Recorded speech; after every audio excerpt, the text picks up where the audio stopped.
This winter, more than ever, with COVID-19 still circulating, we need help to reduce all avoidable risks.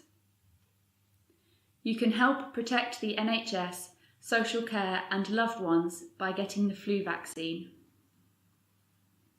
You may be eligible for the free vaccine at your GP or local pharmacy if you are over 65, pregnant or have a long-term condition. Find out if you are eligible at nhs.uk/staywell.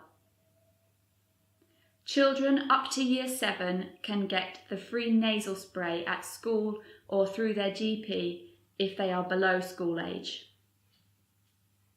If you are not eligible for the free vaccine, you can pay for it at your local pharmacy.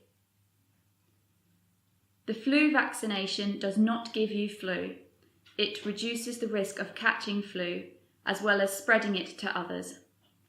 If you had the vaccination in the past, that will not protect you as the flu strain changes every year, so you need to have a new one this year. It is also important to wash your hands often with warm water and soap. Use tissues when you cough or sneeze, and bin used tissues as quickly as possible. Thank you for helping to protect yourself and loved ones this winter.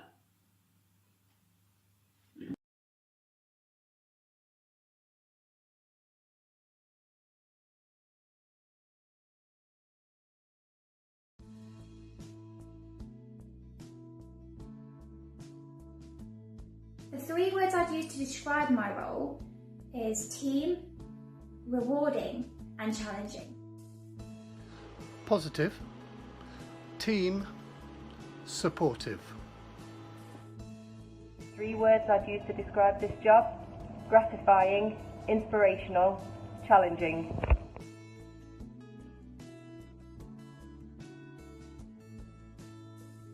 Before this, I was a hairdresser, but I wanted to do more than make people feel good.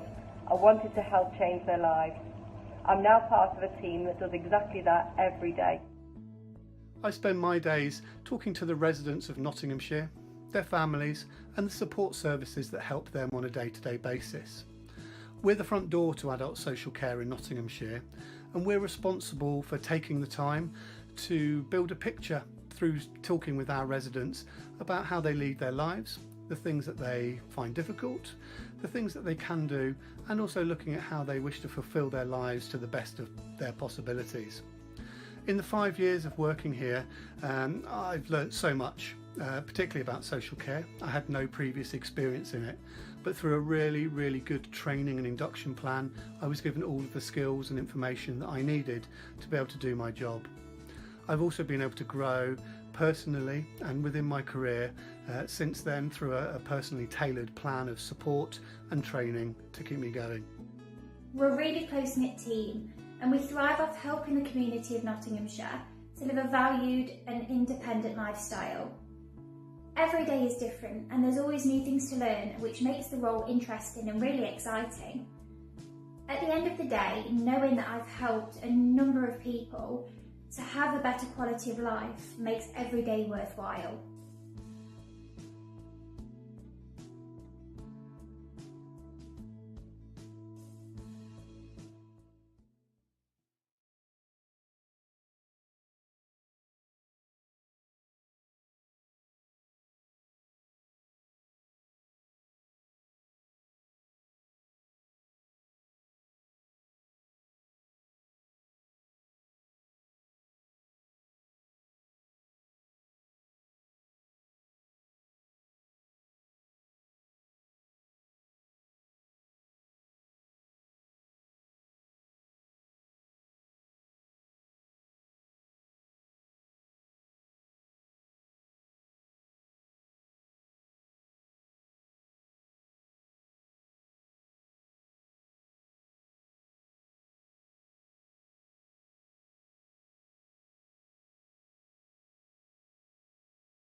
get a weather update at 11 o'clock from the Met Office through to our gritting controller at Newark.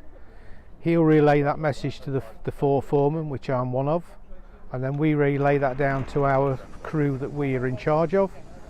That'll give you the time that we're supposed to be in the yard, the spread rate that we're supposed to be spreading at, and the weather forecast and what they're expecting and what time we're going out due to the weather. We go out with a said lorry full of salt, could be up to 10-12 tons on the back, and away you go. You spread it down, and you want to be putting it down a couple of hours at least before the forecast if it's going to drop cold, to help the traffic crush it down into the tarmac. And then hopefully when it goes freezing, it'll not freeze, it just moistens it up again nicely. It's all down to the weight of the traffic and everything else. It's quite a pleasure to be out there. You know you're doing the best that you can. You're putting the salt out there. You're trying to make the roads safe. You're just in your own little world. You know what you've got to do. You put the radio on, heater's nice and warm, and you're away and enjoying it, and off you go. It's peaceful.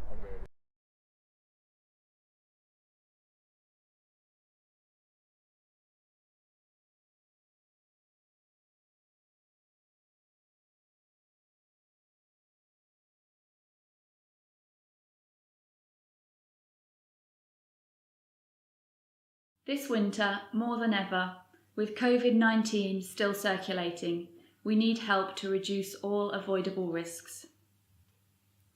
You can help protect the NHS, social care and loved ones by getting the flu vaccine.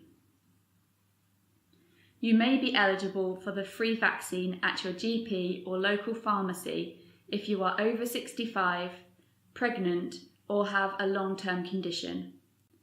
Find out if you are eligible at nhs.uk/staywell. Children up to Year 7 can get the free nasal spray at school or through their GP if they are below school age. If you are not eligible for the free vaccine, you can pay for it at your local pharmacy.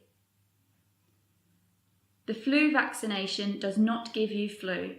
It reduces the risk of catching flu, as well as spreading it to others. If you had the vaccination in the past, that will not protect you as the flu strain changes every year, so you need to have a new one this year. It is also important to wash your hands often with warm water and soap.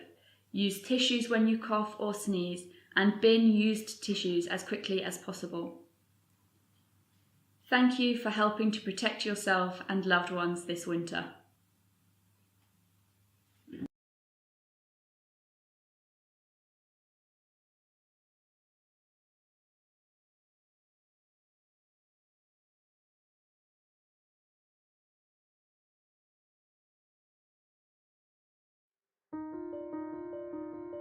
I can really recommend being a foster carer for Notts County Council. There's always someone walking the journey alongside you, whether that's other foster carers or social workers. It really helps to provide stability and consistency for children who really need it, and that's really rewarding as a foster carer.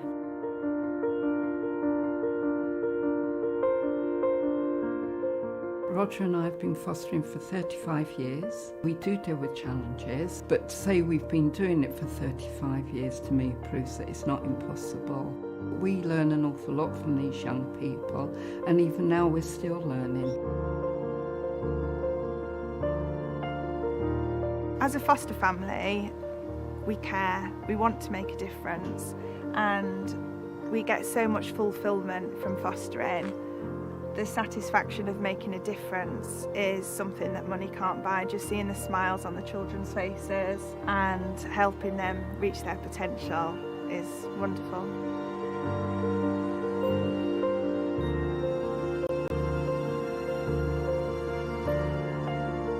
We work as family workers within the fostering service for Nottinghamshire County Council. I really enjoy my work. I really enjoy meeting lots of different foster carers. You know, we get to know the families, we get to know the kids, and we care basically. It's important as it is to them that the kids are getting the support that they need. A lot of people said to me they would like to be a foster carer, but there's something stopping them. I had that as well, and we decided just to jump in and do it and see what happened. And for us, it's been the best decision we've ever made. It's been a fantastic decision, it really has, yes. Once people start to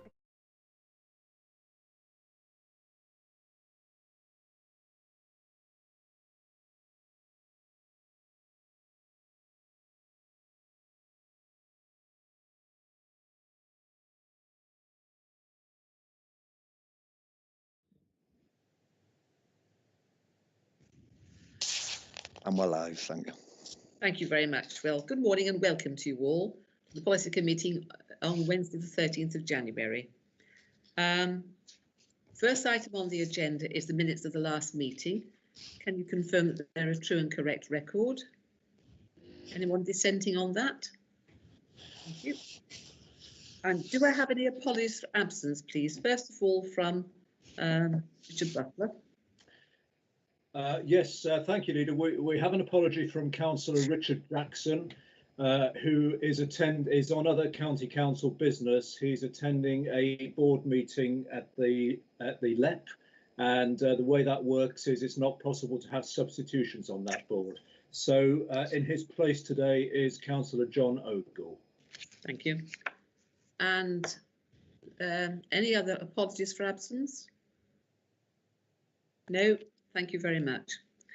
Well, item 3 then is declarations of interest by members and officers, either a disclosable pecuniary interest or a private interest, pecuniary or non-pecuniary. Is anyone declaring an interest?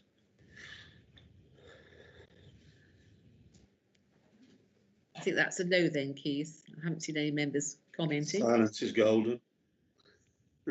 Thank you. Item 4 then is support for Nottinghamshire small and medium-sized enterprises. You have the item on your agenda.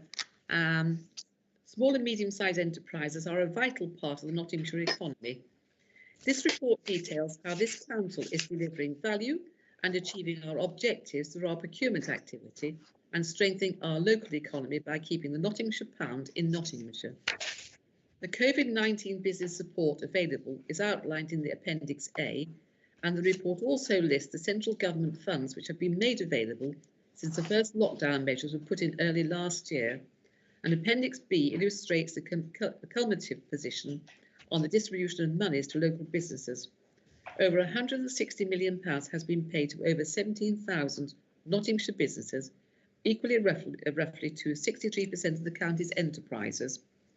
This council is steadfast in ensuring that Nottinghamshire is a well-connected county, working with a range of strategic partners, and member approval is sought for a contribution of £10,000 to help Nottinghamshire's business access contracting opportunities from the national infrastructure projects and larger scale contracts, details of which the proposed programme can be found on paragraph 34. So I'm going to formally recommend that. Do I have a second, please? Second that and reserve me right. Thank you very much, Red. And could I have speakers who would like to speak to this item?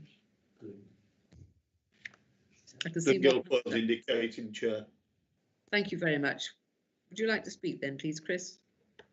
It's me, Chairman. It's you, is it? Glenn. It's Glenn. Thank you, Glenn. I'm sorry, it's just got a hand up on 28, so it's hard to tell who it is. But Glenn, please go ahead. Thank you, and a happy new year to everybody. Chairman, I think as you sort of outlined in a way is that, you know, SMEs are the lifeblood of Nottinghamshire's economy, and what we can do to assist them is, you know, well, as much as we can, you know, we need to be doing to assist them. I just think, though, that in one sense there is a little bit of a shortcoming within the assistance that's available to everyone currently, and that's to some of the self-employed people. Clearly, we can't resolve the issue. You know, it's been reported in the press as about 3 million self-employed people that have been sort of not being able to access funding that's available. But I just wondered if we could do any research in Nottinghamshire to see what the impact is on self-employed people within Nottinghamshire, and whether there's anything that we can do to assist those individuals. Some of them have, as I understand it, have missed because of the time when they started their business up, and it misses some of the dates that you had, key dates to enable you to access that funding. But they are still suffering, and I don't know what we can do, Jim, but I think one of the things that we could do is find out how many people are affected by that, and then that, even if it's only a part, that we can say we've got X amount of people, and we can go to government and say, we've looked at this, we've got this problem, how can we work together to relieve that burden? I mean, we know even today with the grants that have been available and the loans, that many of the SMEs are still suffering and are still having a big impact. And, you know, clearly it is resource limited, but we would hope that, you know, more could be done to help these, because, as I said, you know, they are the lifeblood of Nottinghamshire's economy, and we don't want to see anybody fail.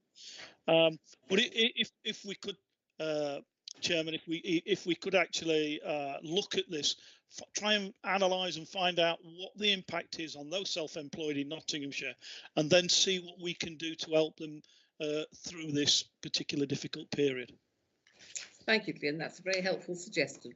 I now have Mike Pringle to speak, and then after that it's David Martin. So, Mike. Thank you, Leader. Happy New Year to you and everybody else. Glenn's probably really covered most of what I was going to say. I think we have to recognise the support that's being offered, which in some cases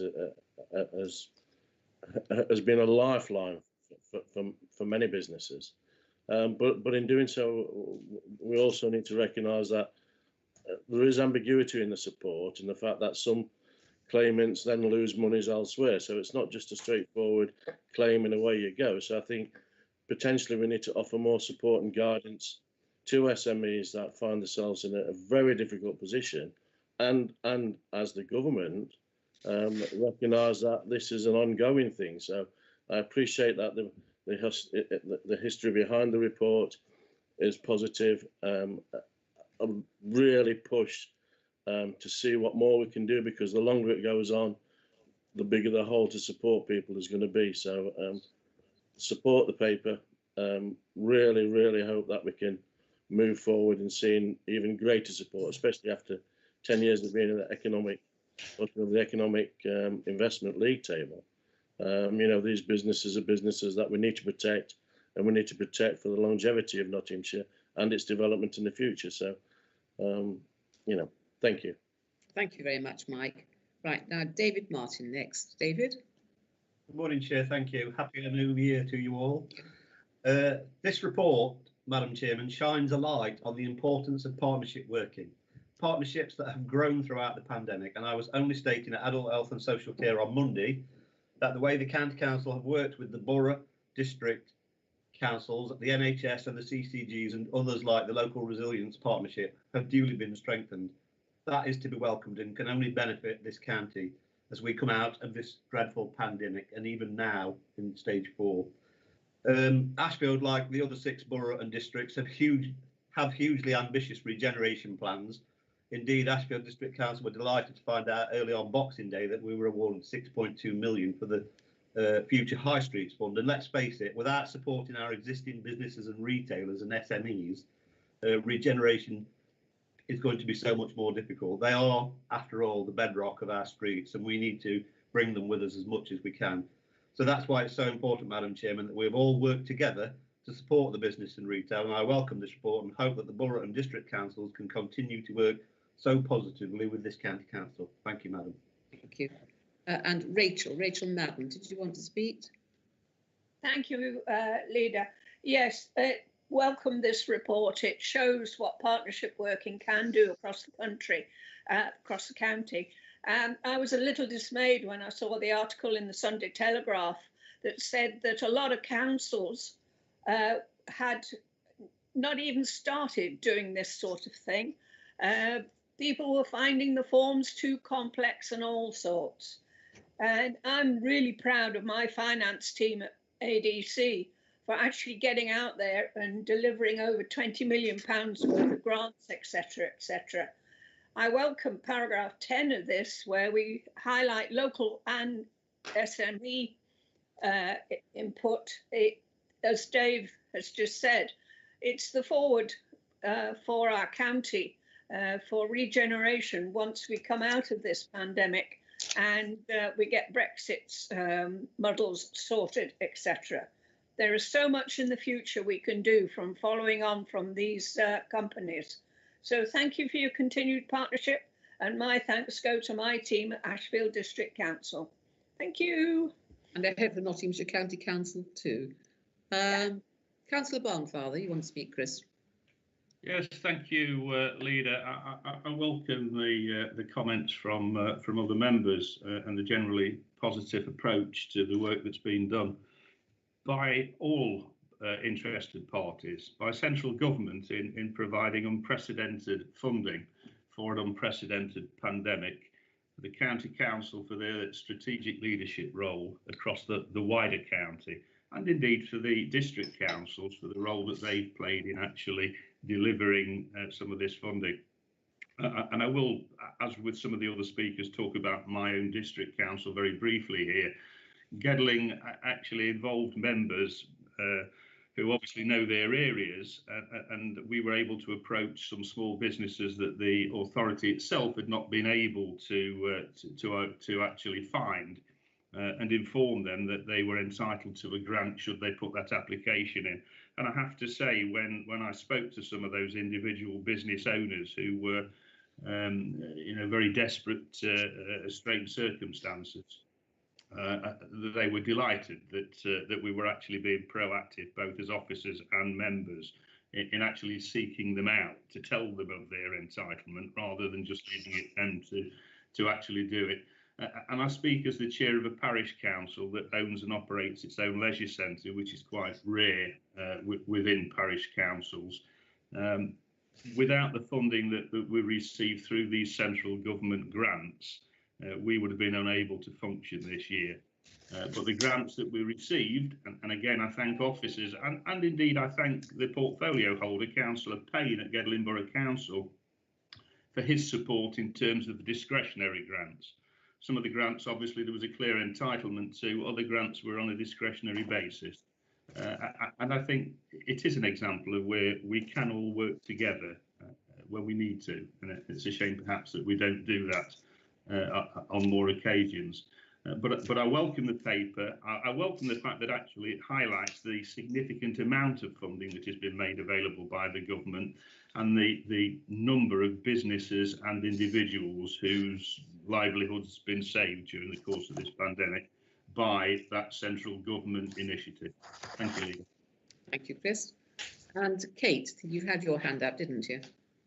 I did, yes, I did. Thank you, Kate.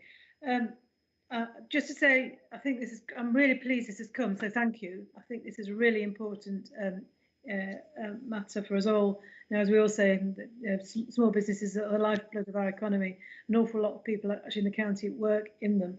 I was just going to ask, I'm sorry, and just to say too that I think Glyn's point about doing some research to find where the gaps are. I think all of us have probably had businesses contact them saying, well, actually, we've fallen through the gap here because we're in this situation, not this situation, and it's in some of it's actually very specific in terms of how the grant is given. So I think that would be very handy. I was just going to ask about the paragraphs around the supply chain opportunities. And again, I agree with Chris Barnfather. We need to be proactive to make sure we're reaching out to small business. It's not enough just to stick something on the internet. We've got to go out and seek them out. And certainly in terms of enabling them to kind of get involved in some of the infrastructure projects. Now, a lot of SMEs, in my experience, are actually really, really good at the do, but not always necessarily particularly good about tendering or getting stuck into that very complex, quite often legalistic type tendering programme. So all I would say is, please can we make sure that if we are asking, if we are trying to enable SMEs to get into this bigger infrastructure kind of arena, then we really need to make sure that we're reaching out to them and helping them. And the trouble with it is as well, I don't think £10,000 is going to go an awful long way, is it? And I just wonder if there's enough money there for them. Okay, thank you.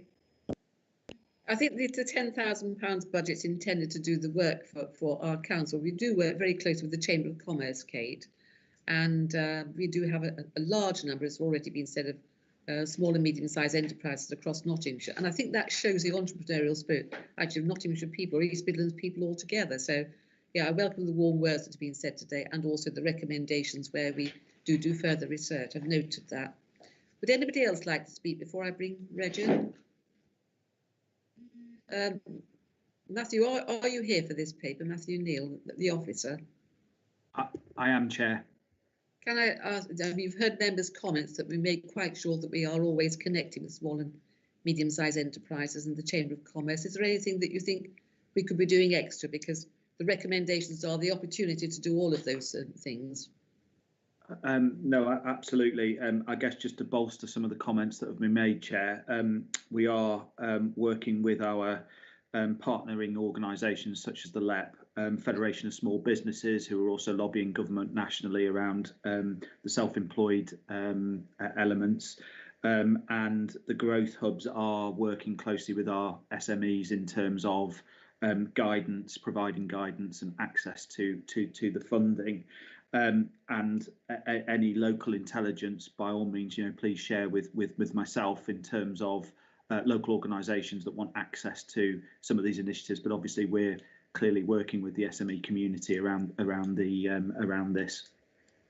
Thank you very much. I'm now going to ask Councillor Reg Adair to come in as he seconded this proposal. Reg. Thank you, Chair. Yeah, I listened to all the comments are made, and I think what Matthew's just said sums up a lot. I do know that some self-employed people have got themselves into a difficulty because of the way they pay themselves. Some people pay themselves with divvies, and if you pay yourself with divvies, you don't have a track record when it comes to someone like this as to how you then can get onto the funding stream. So there are quite a few small businesses on single businesses who work like that, so they do get themselves into problems. But I know also self-employed people who are really benefiting from this and doing very well out of it, so, and keeping themselves alive and afloat. But if we look at the overall picture, and I mean, the British Business Bank is, has invested nearly 293 million pounds was loaned into Nottinghamshire businesses during this thing. That's quite a lot of money coming back into the economy to keep our businesses afloat. So I think a lot of good things are happening here, and once that's distributed throughout the businesses, then that should, help to keep, I won't keep all of them afloat, but it should help to keep the majority of them afloat. And I think we can be sort of proud of that. And if, as long as we keep our fingers on the pulse of what's going forward, who knows how long this piece of string is as well. So we don't know where we are with that. So we've got to really manage that side of it. I do know that when you listen to what the Chancellor is saying, he's very conscious about what's happening to small businesses and to economies local such as ours, because he knows the lifeblood of SMEs are very, very important to the economy as a whole. So I think supporting this, and £10,000 for admin is not a lot of money to help to keep this support going. Okay.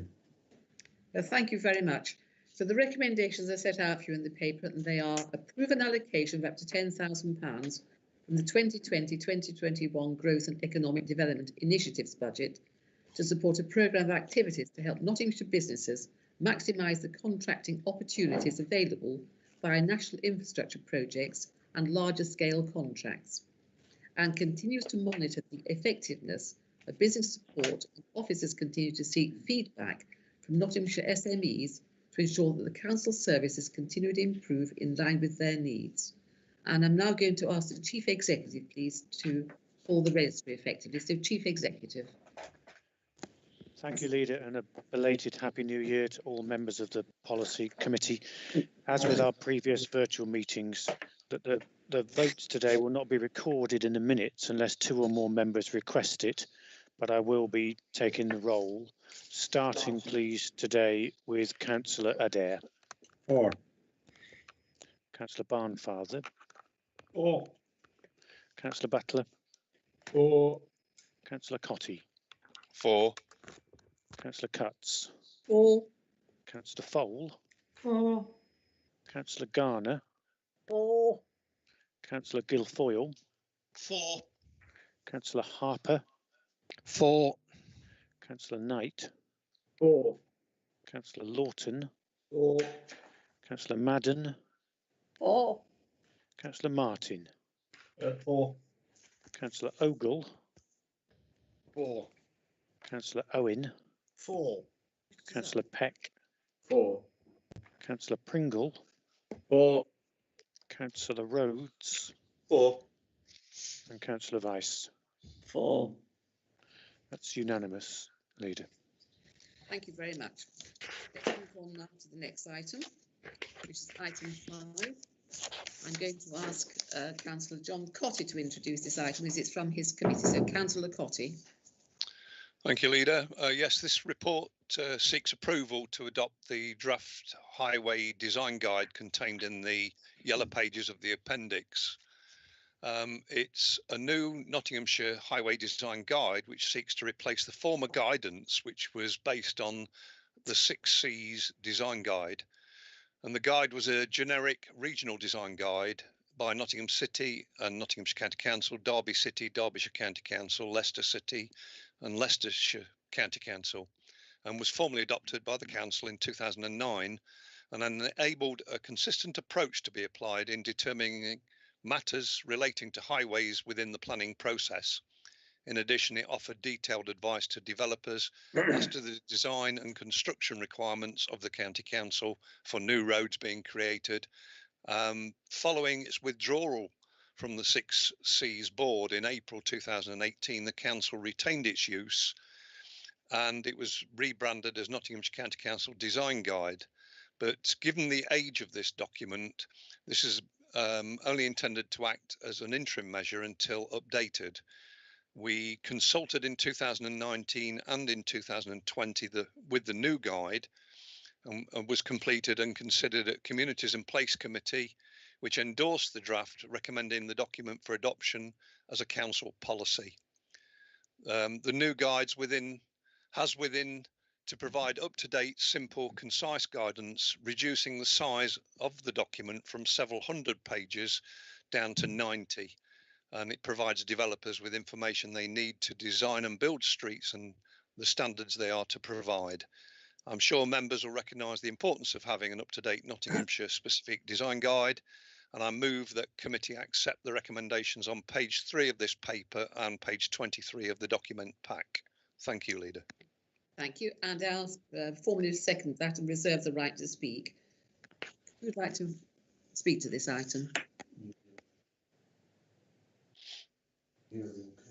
Muriel, would you like to speak? Muriel Weiss. Thank you, Chair. Thank you for, obviously, it's a very comprehensive report. I just have 2 comments, please. One, the broader comment about the fact that I haven't read it in absolute detail, but in a quick read, I'm not clear that particularly in the areas of audit, that issues of disability arrangements are listed very explicitly, and I just wondered if we're happy that those issues are being dealt with. One specific item is on page 42 in relation to tight junction radii. There's been some national consultation around the safety of people in wheelchairs crossing roads where there's a side road which in itself is busy, coming off a busy main road. And in some parts of the country, they are experimenting with what's called a continuous pavement, so that I don't know the technical word for it, but sort of the pebbled pavement that gives people with sight issues notice that they're coming to a junction with a road, that pebbling is continued across the road to make what's called a continuous pavement. There are discussions about whether that is really safe, whether drivers turning off a main road into a busy side road will take cognizance of that differentiation. And I just wondered if that's been explored locally. Thank you. Is there anybody on the meeting who can explain that? It's a very sort of specific detail. I don't think there is, leader. It's Councillor Cotty. I don't think there is. I've just had a look to see if Gary Wood or any of the team are there. If you excuse me, leader, I can offer a very general overview. That'd be helpful, Sally. Thank you. Thanks, Sally. Yeah. Obviously, if you want the very detailed design issue, Gary and his team were the people to answer. But when we are looking at development proposals, we are mindful of the requirements and the what all sectors of the community, whether people use wheelchairs, have sight issues, or have no issues at all. And we have to be very careful, because sometimes if you put lots of cobbled surfacing, which obviously helps people who may have sight difficulties, that can then impact on people who use wheelchairs. So we have to look at all those things carefully and make sure that in supporting one sector of our community, we then don't disadvantage and make life difficult for other sectors of our community. But I agree wholeheartedly with Councillor Voice's comment. We do need to look at the needs and requirements of all our communities, and that is a very important issue. And my highways development control team are aware of that, and every day, every time they're looking at anything, that is always in their mind. So please, if I may reassure councillors that is an important consideration for the team. Thank you, Sally. That's helpful. Is that helpful, Muriel? Yes, thank you. It's just that the options drawn on the tight junction sections, yeah, I don't think any of them look really safe. So I wondered if there is going to be an update of a safer way of crossing those busy side road junctions. I think those details will be looked at, Muriel. Thank you very much. Thank you. I now have David Martin with his hand up. David? Yes, thank you, Chair. Yeah, I welcome this document, and I think it's absolutely fantastic piece of work compared to the colossal size of the previous edition. This makes life so much easier for the planning authorities and for the construction industry to adhere to a set practice across the county, and I think it's a fantastic piece of work. So well done. And I actually read it in November, and I was surprised to see it on the policy committee. But there again, it is it's a policy for the county, so I can see why it's here. So yeah, I think it's a great piece of work. So well done to all involved in shrinking it and getting it in such a condensed format and providing such clarity from such a huge piece of work as it was before. Thank you. Cheers. Thank you, David. And Glyn, I've got your hands next. Thank you, Leader. Yes, Leader, clearly it is an important document, and I'm not sure, Sally, will this provide supplementary planning guidance? Does this form a part of supplementary? We've lost you, Glyn. It's frozen. Okay, Sally, sorry. What I was saying, Chairman, does this form part of supplementary guidance for planning officers and for developers to follow now once this particular issue is passed? Sally, that's the first question. The other one is in relation to, and I know that there have been comments made by outside individuals relating to cycleways. And I know we had I'm sure if I remember, we have had a discussion, if it wasn't at the last committee when this came, or during the committee, about cycleways and the issue in sort of future-proofing areas to enable that cycleways are put in at the beginning, as opposed to the county council at some later date, which is what we're doing in some other areas, having to put cycle lanes in. And I don't think, I mean, I have to agree that to some extent, that I don't think that this guidance currently enables that to happen in one way or another. What I would want to see, and I think what people are asking for, is that in particular on new estates where it's easier to, and they're being built, that cycle lanes are automatically put in alongside pedestrian footpaths, if possible, taking cyclists probably off the road, because I know some drivers don't like the fact that cycle lanes are built into the road part and the issues around that. But but I don't think it's particularly stipulating that, and I wondered whether that could be strengthened, because I do believe it should be an automatic thing that's built into new planning estates, meaning that we, as I said, we don't have to then spend resources of money, which is what we're doing currently, trying to amend footpaths, amend roads to fit in cycle lanes. So I think we should get that right from the beginning on all new planning. Just a little bone of contention that I have myself in particular, and that is on cul-de-sacs. The number of times, and I'm sure other members have had it, where cul-de-sacs have been built or we've already got existing cul-de-sacs and they've got a nice little footpath that gets put down at the bottom. And I know on page 36 of 190 of the yellow pages, there's a couple of diagrams, and it talks about linking cul-de-sacs into the mainstay of the community.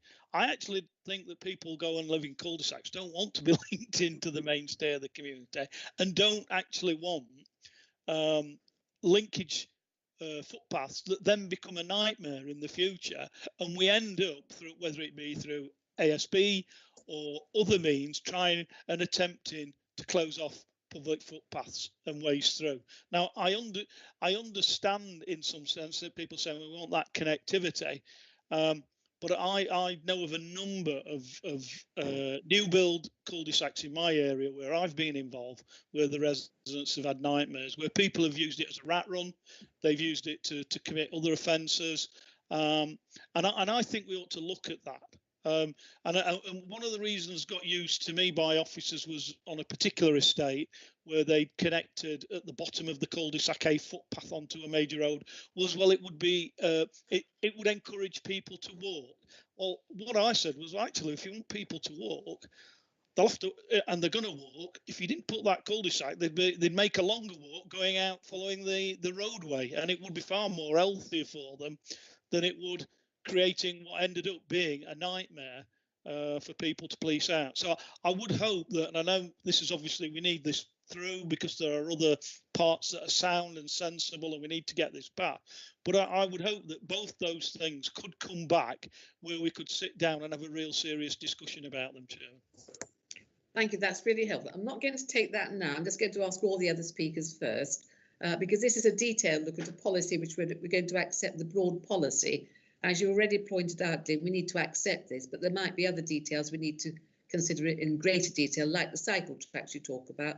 And I have some sympathy with your points about cul-de-sacs, as I can recall very well over the years. We've tried to take them out, and they've caused tremendous problems for householders. So that is something perhaps for a further discussion in the committee in.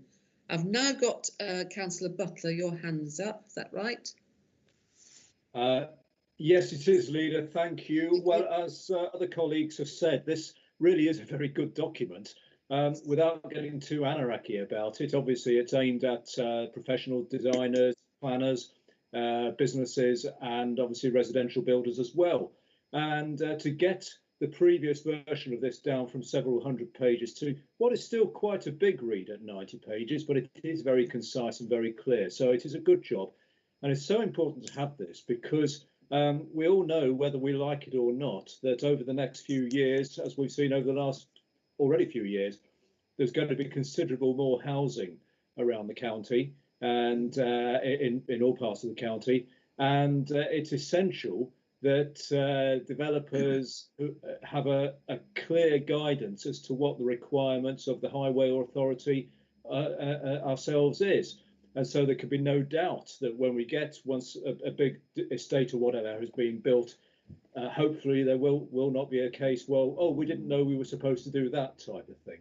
So really, it is a good document. It is an interesting read, and also it's bang up to date because it's referring to oncoming trends and future trends, such as the requirements for electric vehicle parking, both in domestic developments, but also in commercial, because we mustn't forget, hopefully, as we move forward out of the crisis we're in at the moment, commercial life will go on and investment will continue.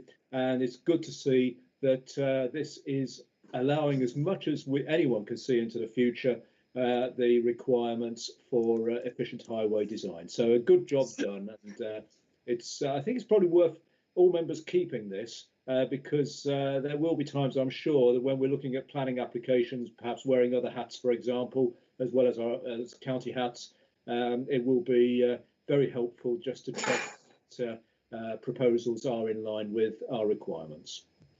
Thank you. And I've got Councillor Barnfather now. Chris, would you like to come in? Yes, thank you, Leader. I agree totally with what Councillor Butler's just said, actually. I mean, this is required reading. As a long-standing member of a local planning authority planning committee and as the chair of the county council planning committee, this is a tremendous document. Certainly from a point of view of assisting at a local level, at local planning authorities, for officers in their dealings with developers and for members of those local planning authorities. The number of times that we raise issues at local planning authority meetings, and invariably we get a sort of a very bland or vague response to some of those questions and queries around highways matters. This document is quite definitive, it's extremely detailed, as I say, required reading, in my opinion, for members of any planning authority, whether it be district council or indeed county council. I certainly welcome the references to speed cushions, which is the bane of my life in Westwood Village, residential parking, the residential parking requirements, number of places. Again, absolutely to be welcomed. I share actually Councillor Guilfoyle's views in relation to cul-de-sacs. I think it must have been on Culture Committee, Glyn, Community Safety Committee, sorry, where we were dealing with gating orders, where effectively some of these walkways put in for all the right reasons, but actually became hubs of antisocial behaviour. So I do share some of those concerns, and I think in relation to Councillor Wise's comments, page 85 makes reference to tactile pavements and refers obviously on to national guidance on tactile pavements, many of which I've had recently installed within some of my own parishes, and they are extremely useful. So a great document, very, very happy to support it. Thank you very much. Are there any other speakers? I've reserved the right to speak as I seconded this, and I say that I think some of the comments have been really interesting, really detailed comments that we do need to think about very carefully. They are our design guide to the future. And Sally, before we take a vote on this, is there anything you'd like to add about this being a live document and possible to be amended from time to time?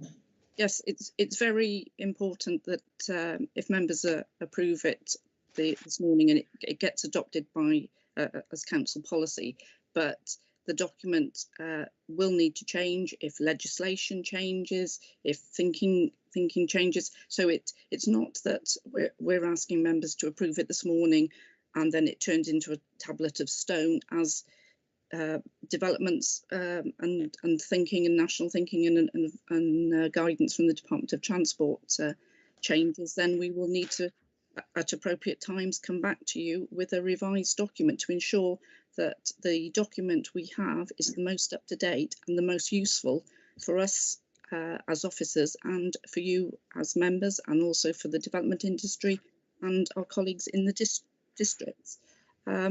If I go back to Councillor Guilfoyle's point about supplementary planning guidance, this is a design guide that the County Council as Highways Authority, it's our design guide, and if members endorse it or approve it this morning, it is a statement of our policy.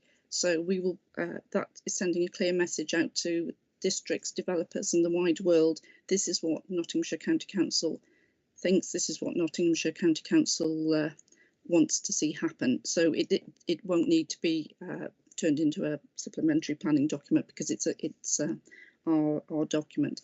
And certainly the team, when development proposals are come in that developers discuss with the districts at a very early stage, we like to be involved in those discussions. So if there are improvements we can suggest to developers to make their scheme just work a bit better or work better for the wider community, we do try and influence things. But we hope that our colleagues in the districts will look at this document, as Councillor Barnfather encouraged everybody to read it, and They will understand why we ask for certain things, or why we might support something, or why we might not support something, because it's setting out, this is what we expect to see, and this is how we want you to do it. So it is going to be a very useful document for all of us.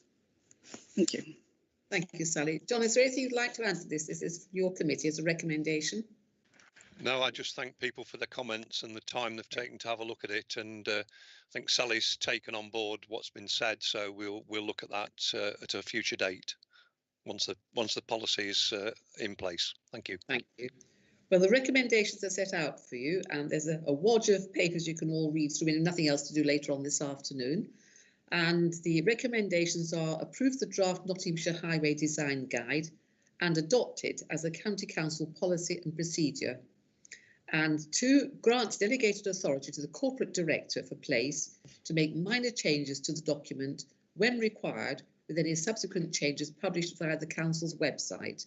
So I'm now going to ask the Chief Executive for us to vote on this. So, Chief Executive. Thank you, Councillor Cutt. May I start, please, with Councillor Adair?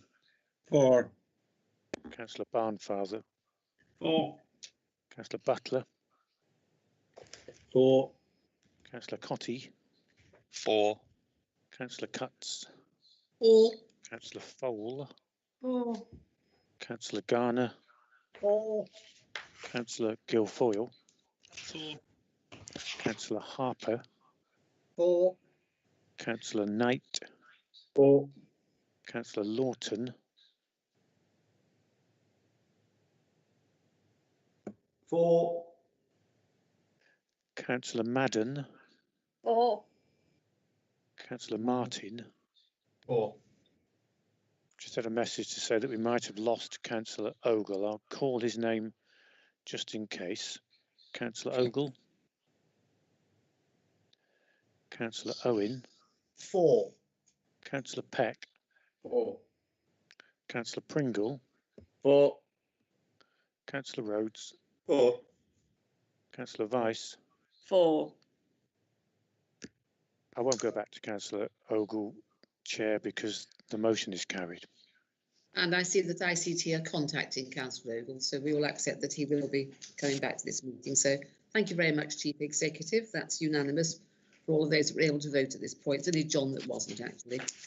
So let's move now on to the agenda for the local enforcement plan. And this is a recommendation from the Planning Committee, and I'd like Councillor Barnfather, please, to present this item. So, Councillor Barnfather. Yes, thank you, Leader. This report seeks approval of the local enforcement plan as set out in Appendix A. On the 24th of November 2020, the Planning and Licensing Committee endorsed the updated local enforcement plan and recommended it to the Policy Committee for adoption as council policy. The local enforcement plan sets out the monitoring and enforcement services of the County Council. It explains how the authority deals with alleged breaches of planning control, as well as its proactive role in the inspection of minerals and waste sites. The existing local enforcement plan was adopted in May 2015, and since its adoption there have been a number of changes affecting enforcement work, including an updated version of the National Planning Policy Framework in 2019 and in planning practice guidance. The key changes to the plan are set out in paragraph 6 of the report before you. Other sections of the revised local enforcement plan set out enforcement and complaints procedures, including the various enforcement tools available to the authority for dealing with breaches or alleged breaches of planning control. Chapters 6 and 7 respectively cover the involvement of council members and legal services in monitoring and enforcement work. The revised plan confirms the report will be brought to the Planning and Licensing Committee every 12 months, which will provide members with the details of all monitoring and enforcement work undertaken in the preceding 12 months. And if approved, the plan will replace the existing 2015 version and be available electronically on the County Council's website. I'm sure members will agree with the benefits of having an up-to-date local enforcement plan, and I move the recommendations on page 120 of this report. And I formally second those and reserve the right to speak. But could I have speakers, please, who'd like to speak to this item?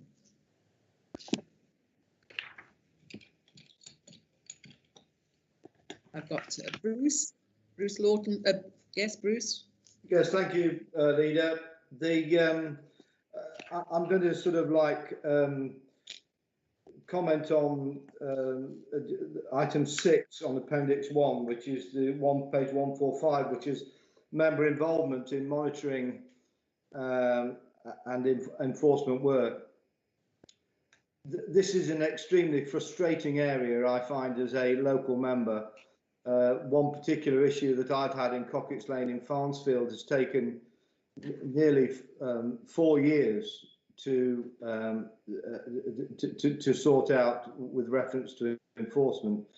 Unscrupulous developers who are particularly in waste recycling and aggregate recycling are operating from sites and putting in numerous planning applications to both ourselves and Neilkin Sherwood District Council, delaying the eventual enforcement which is required. As a local member, I and many members that are involved in this issue, we end up fronting this problem. We effectively, as local members, end up being held responsible to a certain extent for the delay which has been created by these individuals using the system to their advantage, hoping that in the long term we will go away and we will accept defeat. I didn't, or the authority, accept defeat in this particular case and in other cases. But the problem lies with the fact that the length of time taken to carry out the decision-making process puts the whole of the system into disrepute. Residents feel as though we are not supporting them. They are having to deal with this issue on a day-to-day basis, both noise, dust, all the ongoing issues, traffic, lorries using village roads, all the problems that are created by these individual developers. Not only are they having to deal with they're having to deal sometimes with the threats and also the loss of property value, and in several cases, you know, people have actually sold up and moved away. In fact, in some cases, I was even threatened on the phone with the usual "I know where you live" comment coming from these individuals. My frustration, Leader, is one of the length of time taken to be able to solve these problems. And I know some of it is a national issue, and I know some of it is based on the intricacies of the planning process and the two-tier system, which, quite frankly, creates more problems than enough. And it is not right putting our residents through this length of time necessary. Now, I do accept, as I pointed out before, that there is an issue, but I think we could, as a council, put our money where our mouth is. And I know there is a reticence towards taking these people to court because of the cost implications of doing so. And I know Sally's listening to this. You know, I was on the phone to Sally every other week on this particular issue, but it's that frustration really that I'm highlighting on behalf of my residents who have had their lives blighted by these individuals. So, am I saying there's a lot we can do? No, but what I am saying is I think we could be a little bit more draconian in our attitude towards these individuals. The one last point I'd like to make is we won, actually, in Farnsfield, Cockett's Lane, we won. and after a long, drawn-out affair, we won. And this guy's got 6 months to move out, or 5 months to move out. Well, Sally, you need to keep the local member appraised of how that is going on after we've won as well, so that I can do the same to my residents. So it's just not a question of drawing a line under it. It's a question of continual support for the community after the application that he's gone through has failed. Thank you, Leader. Sorry I've taken so long, but it is an issue that I feel extremely strong about. I do not like individuals in our communities being steamrolled over by these people operating illegally. Thank you. I think it is a proactive local member which stands between poor behaviour and enforcement, and I think every local member that's been involved with something like this should be congratulated, because it can be, as you point out, at least 4 years long trying to get something sorted out, and it's worth it in the end if you win. If you don't with it, it can see a very long time. I've now got Mike Pringle and then David Martin to speak. So Mike next, please. Thank you, Chairman. Just to support Councillor Barnfire in presenting this, and in particular the fact that he raised paragraphs 6 and 7 for councillors. I think that's critical for all councillors, not necessarily just those at the policy committee, but all councillors are aware of this, because as Councillor Lawton pointed out, every single one of us is faced with some sort of development which doesn't sit well with residents. So being able to have guidance from this paper at 6 and 7, I'm sure councillors in general will find it very, very well worth reading. So thank you for that. Thank you, Mike. Now David, please. Yeah, thank you, Chair. I too concur with the other councillors over this. Enforcement is a real issue, and of course that's only going to be exacerbated over the next 5 to 10 years as the local plans and the building sites get rolled out across the site. Enforcing the impact of these new developments and existing developments on the highway, that's where the biggest issue I have is where we have a developer, quarry or whatever, filling in voids with imported debris from other places. The impact on the road system in the local vicinity is horrendous, and I think it's the highway that affects the residents the greatest, because of the continuous volume of traffic for that period of time. And if we were stricter on our enforcement over the contractors, over builders or whoever they are causing the problem, on the impact on the highway, then that would make a real difference to residents' lives. Because I mean, I have a contractor who's a haulier, who's bringing the debris in and out, and he's got his own road cleaner. But of course, at this time of year, when he goes down the road with his road wash, his street cleaning device, it just leaves slurry and mud on the road, and that forms black ice, and the grit that's been done by the county council is eroded by the process of cleaning the road. And I think it's a two-phase thing. So we need to be more strict about what these contractors are actually bringing onto the highway from their sites, and I think that's where the crux of the matter is. Thank you, Chair. Yes, I think wheel washing always creates a huge amount of problems for local people, doesn't it, David? Right, I've got Richard Butler now. So, Richard. Well, thank you, Leader. I think this is another one of those documents and reports that is a must-read for not just us on this committee, but for all councillors, as colleagues have intimated. It's so very, very important. Again, as I mentioned earlier on, as we all face more large and small planning applications coming in. I'm pleased to see that we're still recommending and requiring local liaison committees on certain types of applications. As you know, I'm in my area, I'm on a local liaison committee as a result of a planning application that was given a few years ago. And these are very useful to keep on top of whether the applicant is sticking to the rules and sticking to the permissions and all the rest of it. But also it shows directly affected people, residents who have or could be affected by the whatever the planning application and permission is, it shows that they have a voice and a way to feed in any complaints or indeed sometimes even positive things about what is happening. So I'm pleased to see that we're carrying on with that, and it's we've got a good record of running these groups. So well done. Thank you very much. Thank you, Richard. John Cotter, your hand's up. Yeah, thank you, Leader. I'm not going to repeat what's been said, but what I wanted to follow on from Councillor Butler, really, where he was on about liaison committees.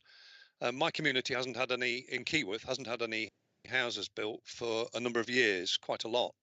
And we now have 600 houses being built on 3 different sites. And the abuse of the developers is appalling. My mailbox is probably 20% of dirt on the roads, ignoring local residents, parking vehicles in wrong places. And if you're going to have a liaison committee for one development site, whichever the number is, I've actually spoken to my area manager this week to say we need to link all of these up, because on a Friday evening when they all clear off at 3 o'clock, leaving dirty, muddy roads all over the place, I've got residents coming on to me. My workload is big enough as it is now. I don't need all of this by developers that are just ignoring what they should be doing properly for our community. So I welcome what document we're putting forward. Thank you. Thank you. Is there anybody else would like to contribute to this debate? I don't see any further hands go up. I've reserved the right to speak. I have to agree with much of what's been said this morning. I can point to a nasty flooding incident in my division, which was entirely down to a local developer who had put detritus into the stream and as a consequence had blocked the grid and allowed water to overflow through people's gardens and through people's houses and caused flooding to people's homes. And this was simply really poor behaviour that's not enforced. And I think part of the problem lies with the fact that the planning lies between 2 stools. There's the County Council with the major planning applications, and Bruce has spoken eloquently about this, but the applications for developers' sites, which are often sort of several, 40, 50 houses, they can cause just as much nuisance to local people by the things that have been pointed out, detritus on the roads, things being flushed into the water courses, pumping sites clean, which lead to flooding in other places. So all of these things do need enforcing. And it's always the weekend, as John's pointed out, but it's so difficult to get anything done.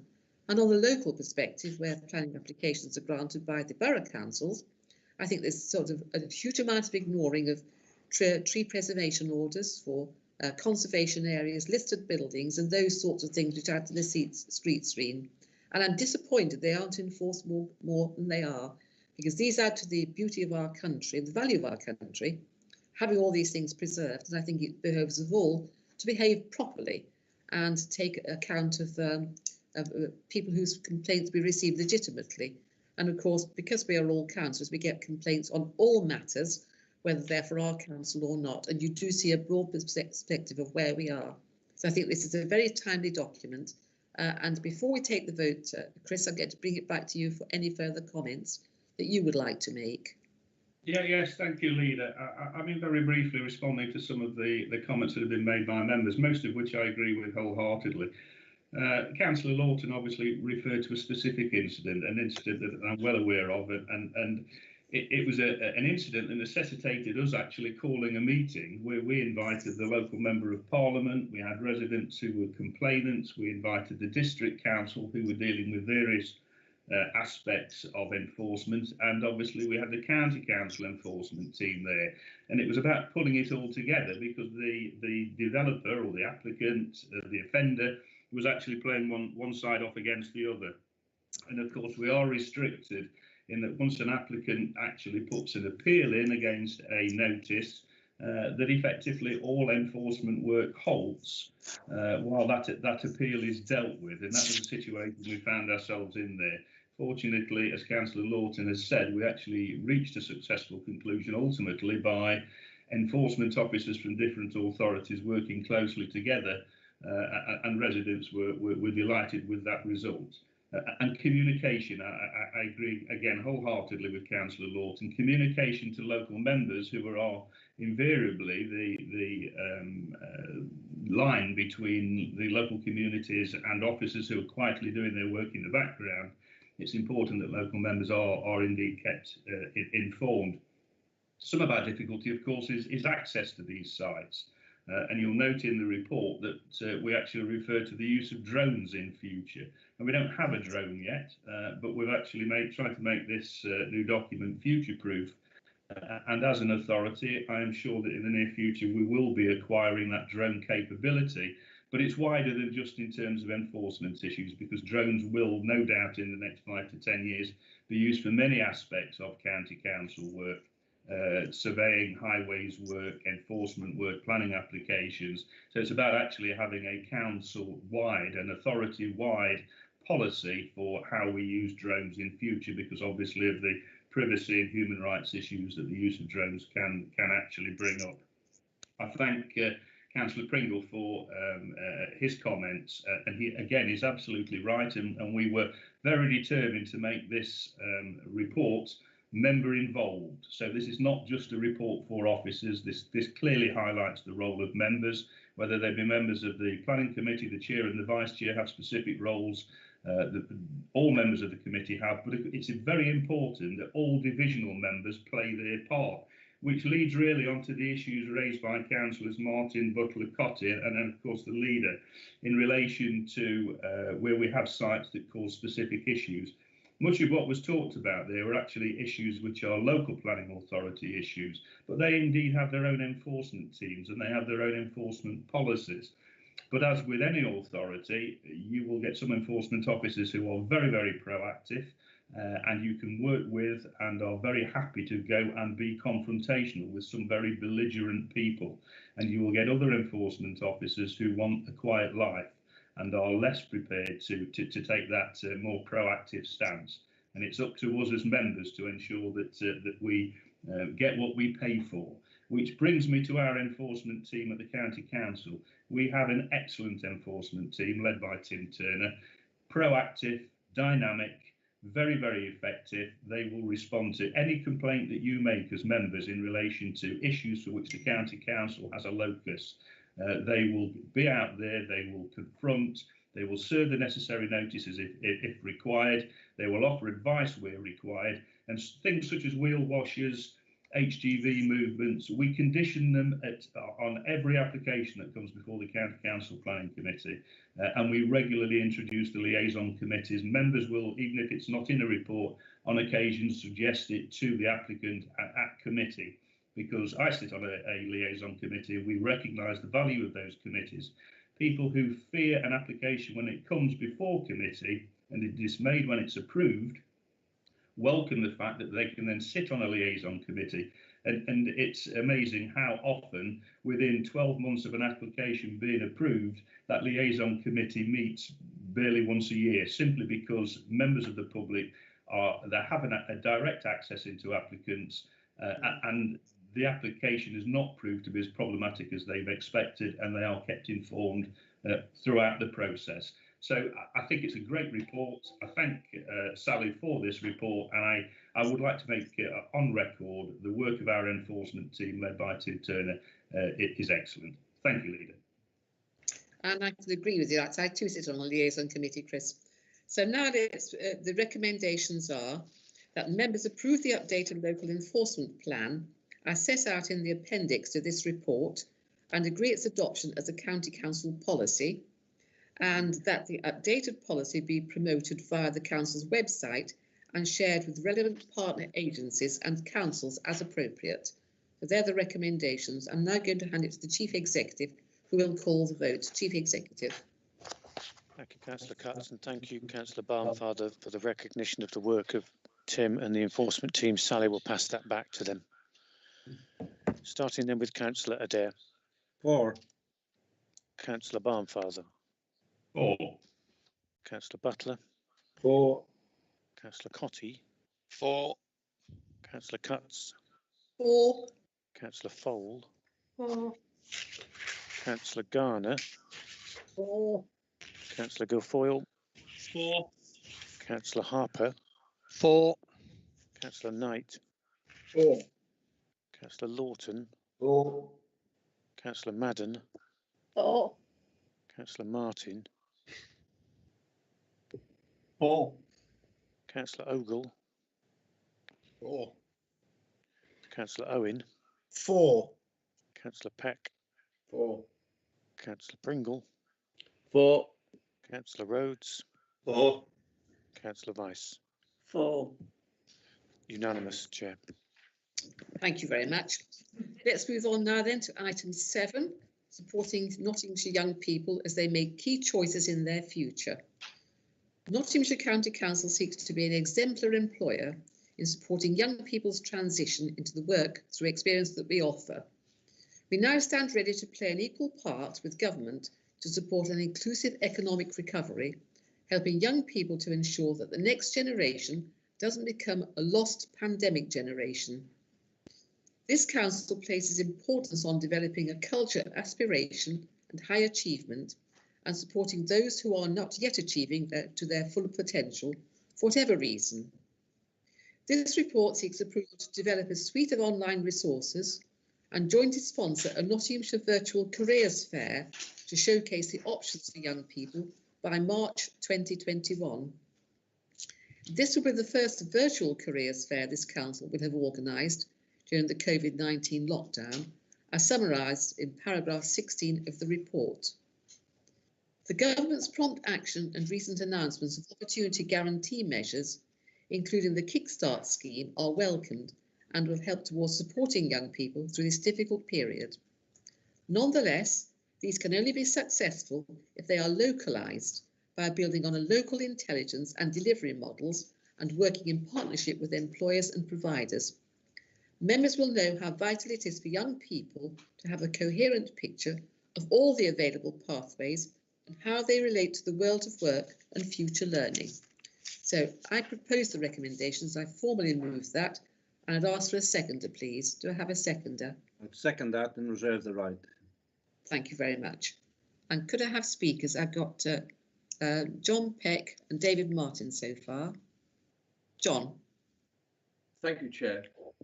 Yes, we'll be supporting the report, as you might expect, and welcome the suggestions within it, probably as far as they go. Perhaps there's a limit as to what we can do as a county council. As paragraph 6 says, and as you alluded to, Chair, the young people are likely to be disproportionately affected by the COVID pandemic. And this is very worrying because some of the figures that I think we've seen about young people's unemployment prospects or young people's employment prospects are very concerning indeed. And none of us really know fully what the outcome of the pandemic is going to be from an employment point of view. It's still running its course. We've no idea how many businesses are sadly going to fall by the wayside. But the effect of that is certainly going to be a significant impact upon employment across the country and certainly within our county. And if young people are going to be disproportionately affected, then we have to redouble our efforts to try and assist them in whatever way we can to find suitable employment. I think it's fair to say that careers advice across schools is it's variable. I can't put it any other way. It is variable in terms of the quality. We've got to ensure that the quality of careers advice that young people receive is of the highest possible quality and make sure that young people are steered towards employment which is appropriate to them. We've already got indications, of course, that firms are not taking on apprentices in the numbers that we might have normally expected, and that trend sadly is likely to accelerate as far as I can see. And then we've got the double whammy of the uncertainties over Brexit as well, which will also have an economic impact. The government acknowledges there'll be an economic impact in the short term, so there's certainly a double whammy there. So I welcome the things that are being proposed within the report, the virtual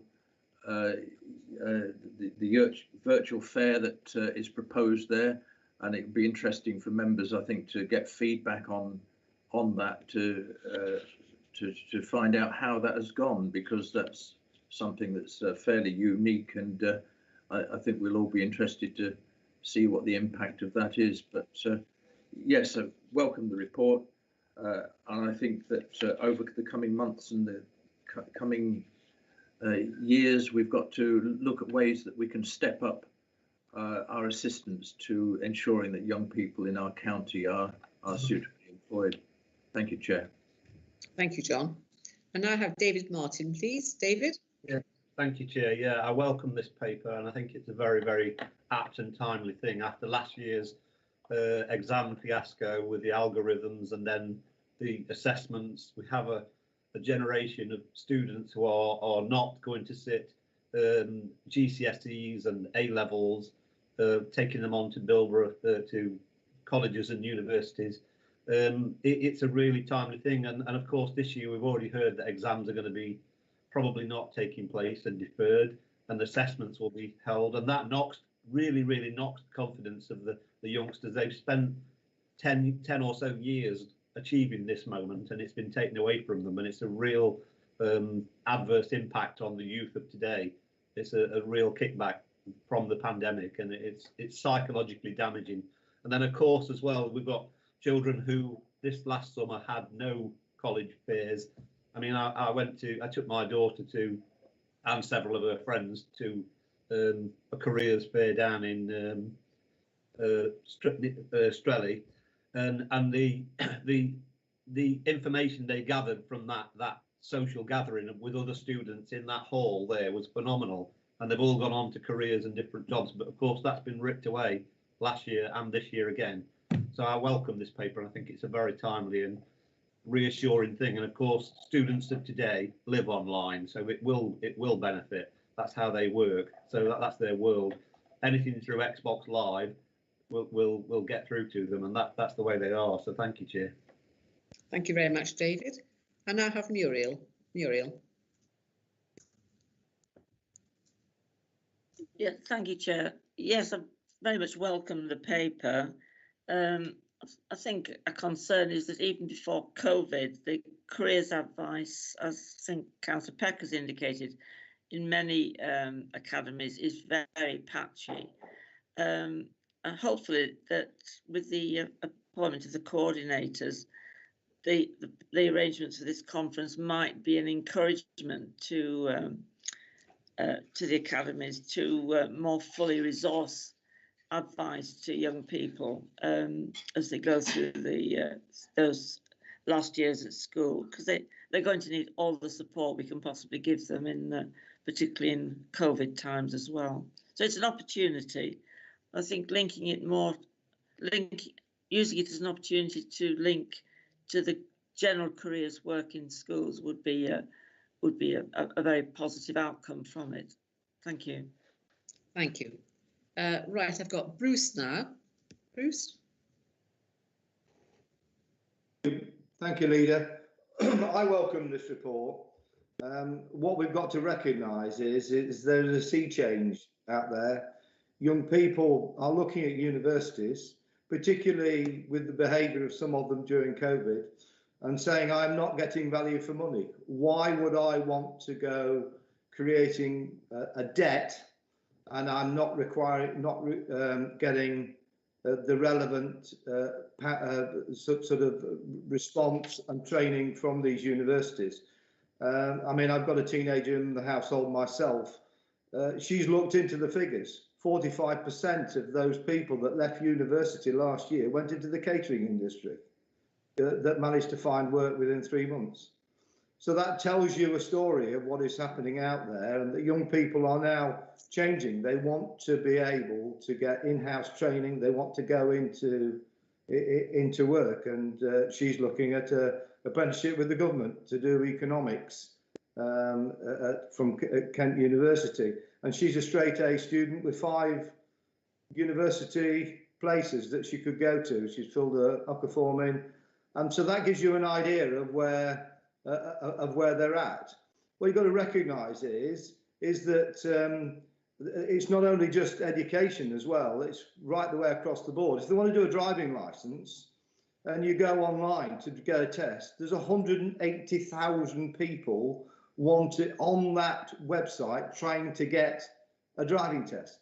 You know, we are significantly disenfranchising a whole generation. She's had 3 tests reclined or refused due to the COVID pandemic and their inability to be able to do their driving test. So there's a whole panoplia of issues out there which are affecting young people, and this is just a small way of us trying to help those young people get into the world of work.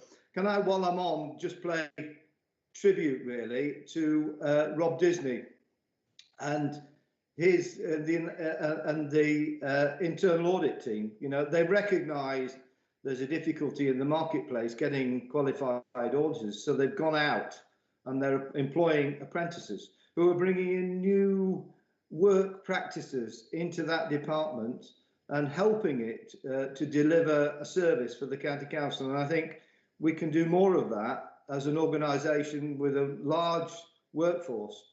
You know, wherever we have shortages, let's go out there and employ people who are young and want training and want to work for us. So I think there's a real positive within that, and we can lead the way as far as that's concerned. So I welcome this report. You know, people are not just now taking university. You know, the Tony Blair, we want 50% of people in university. Well, if I was looking at creating the level of debt that some of these individuals would have to take on, I would think twice as well. Thank you, Leader. I think I agree with you, Bruce. It is a very difficult market for young people at the moment. Of course, it's not just the straight A's, it's also the young people that have got learning disabilities. Everybody needs to find a place in society and a worthwhile career, and to be a valued person as well. So I think that we need to do all that we can. I'm hoping this virtual fair, if it's a success, maybe we can have one twice a year. I don't know. Let's see how we get on with the first one. But I feel very concerned for our young people left behind. But of course, they're not the only generation to have suffered. The generation of the war years, where there were very few grammar school places, for example. So in the end, we have to find everyone's opportunities for them. And that's our duty as a council, in my view, to make sure all of our young people are catered for, irrespective of their ability and wherever they are in the county. And perhaps this virtual fair will be a better opportunity than a physical fair. So it remains to be seen, doesn't it? I've now got Richard Butler, who has his hand up to speak. So, Richard. Well, yes, thank you, Leader. Thank you, Leader. Just picking up on primarily Bruce's points there. Actually, the title of this report is Supporting Young People as They Make Key Choices About Their Future. Well, of course, yes, it's not just their future, but of course, it's their future is the future of the country and the county. And goodness knows, in a few years' time, young people today will be paying for us in so many ways, both in terms of what's happening with the COVID crisis at the moment, but also perhaps looking after us in our respective old ages. So it's very, very important that we give support to young people. And I'm so pleased to see this as well, because this brings back personal memories for me. I mean, in a previous life, going back 15, 20 years, I was banging the drum, getting the message of the importance of vocational training, apprenticeships, as opposed to university being the default choice or the only thing to do, because that plainly isn't the case. And it was a very difficult message to get across, because back then there was this silly attitude that said you're only good if you go to university. Well, the fact of the matter is vocational training was then, and even more so now, is so very relevant and important to the future of young people, and as I say, to the future of the country. So anything we can do to get the message across about the choices available to young people, but older choices, and I am particularly keen on vocational training, is to be welcomed. It's also a sign of the times, isn't it? Not just because of COVID, but as other colleagues have referred to it, the generation below me and us now live online and do everything online. I remember I used to organise these real life, or help organise these real life fairs where we had the employers there and the colleges there promoting their courses, and hundreds of young people would turn up to sports halls and all the rest of it. Well, COVID aside, they're not likely to do that now. So it is, whether we like it or not, life is all done online now. And I hope we can get the message out to the schools and the colleges and the young people, and they will, despite the difficult, awful times we're in at the moment, they will be encouraged and get some hope by attending this and hopefully other such fairs. So good luck to everyone involved. Thank you. And Kate, you have your hand up. Kate Full. Thank you, Chair. That was quick. Yeah, just to say thank you, and I support this too. I think it's a good idea. The only thing I would say is, I think from my point of view, it would have been quite helpful to see what's going up in terms of catch-up initiatives. I mean, it's great that our 10 and 11-year-old students are actually going to see the kind of jobs that are on offer. That's great. But if they're going to take full advantage of those, then we need to enable them as far as possibly can to get into a position where they can apply for these jobs and get them. So I think what would have been helpful, and I understand this is a paper coming from economic development. I don't understand that, but I think it would have been helpful, I think, to have seen the broader context of careers advice and support to give our students not only the opportunity of seeing where the jobs are, but being in the position where they can apply for them and actually to support them in that. So that is really the only comment I'd just like to say. It is quite a narrow in terms of scope, this report, but I support it, and I think it's great that it's happening. Thank you. Thank you, Kate. Thank you. I've now got Philip Owen. I think that's the last hand up. Philip? Yes, thank you, Leader. There's not very much positive that we could say about the coronavirus pandemic, but I wonder if this report, or at least the contents of this report, might be construed as a positive, if not a positive, at least a driver to change and to innovation. Because what's proposed in this report, I think, is innovative and welcome. And without the COVID pandemic, it's probably unlikely that we would have actually done this. And I think this is a pointer to the future, as I think you've already indicated. Certainly, there will be lessons to learn from it, and I hope that it can be at least annually, if not, as you say, twice a year going forward, because I think this is such an important matter. I think it was Councillor Peck said that we want high quality careers guidance, and I absolutely agree with that, but I would add one other thing to it. I would say it not only needs to be high quality, but it needs to be independent. It needs to be independent of the institutions to which the young people are attending at the moment. And it was always a disappointment to me that the coalition government of a few years ago made careers guidance in schools non-statutory and non-independent. I think that was a retrograde step. And again, it disappoints me in paragraph 10 that the statutory framework is not going to be statutory. Unfortunately, it's just a guidance and a framework. It's so important, as Councillor Lawton has already pointed out, that our young people don't simply focus, as they've been encouraged to do so over many years by both governments of both political persuasions, that really the only route is to go to university. And if you don't go to university, well, then you're a bit of a failure. Nothing could be further from the truth. And that is what we do not want to be supporting now. For those for which university is appropriate, good luck to them. But there are so many more who could gain positive and effective and useful qualifications by not going to university, but they require the support and they require the guidance. And this is very much a step in the right direction. The virtual careers fair, I think, is a wonderful idea, because the logistics of getting young people from schools or colleges into those central points and wandering around those fairs is considerable and time consuming and unnecessarily expensive. To be able to go to it online in your own home or in school or in the library, I think is a wonderful step forward. So I think this is a very important report. I think it's a very important step in the right direction.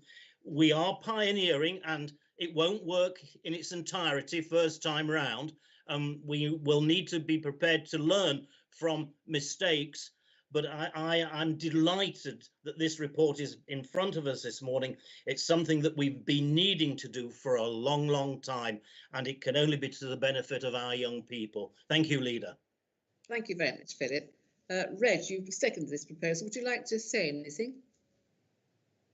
Yeah, as a product of some of this, of history years ago, I fully support the apprenticeship route, especially for young people who want to take up careers in industry and places like that, because if you get the opportunity to learn on the job, and then you get also the opportunity to do the theory, and you do the two in tandem, if you go into it, say, as a 17, 18-year-old with your A levels or O levels or whatever you've got, or in the old days, your other achievements, and then you're properly trained in doing a job. That could be a solicitor, it could be an accountant, as well as an architect, or a bricklayer, or an electrician.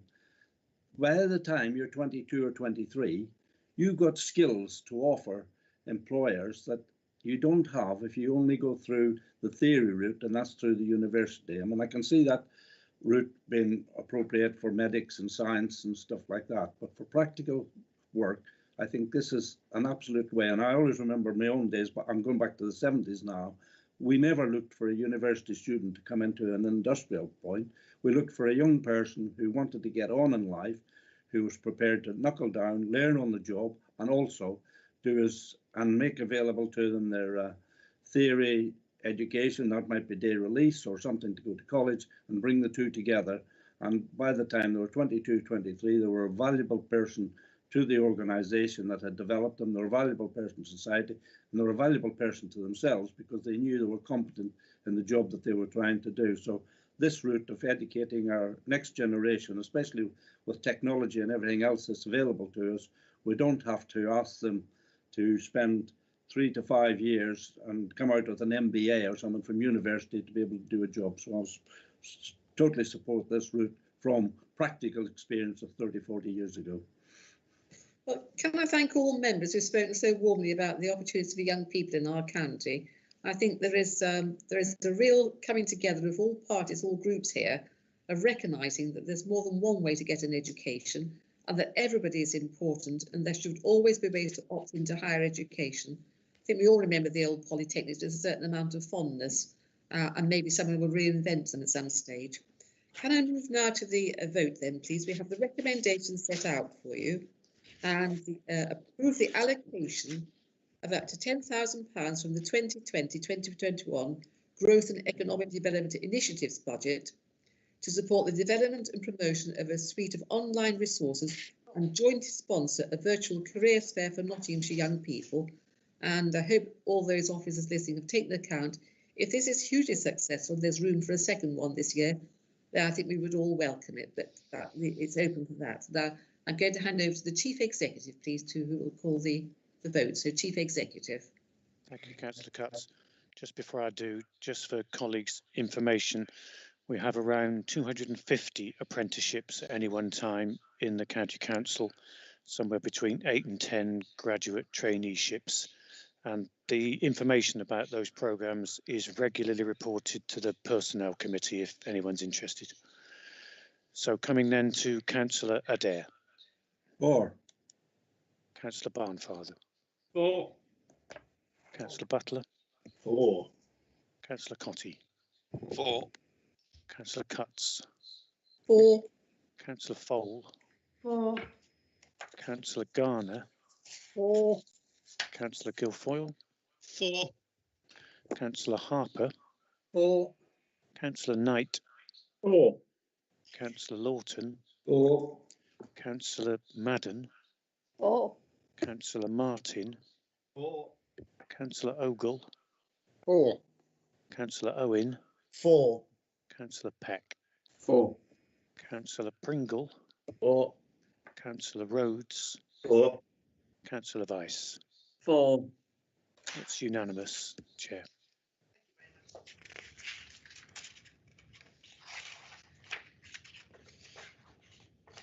You're on mute, Chairman. You're absolutely right. We now move on to the proposed lease arrangements for the Mill Adventure Base. This report is based on a new lease arrangement for the mill to protect and enable capital investment. The council occupies the site by way of 2 existing leases from the Ashfield District Council in May 2018, and this committee agreed to a lease extension to the safeguarding investment of the Heritage Lottery funding into the improvement of the cafe.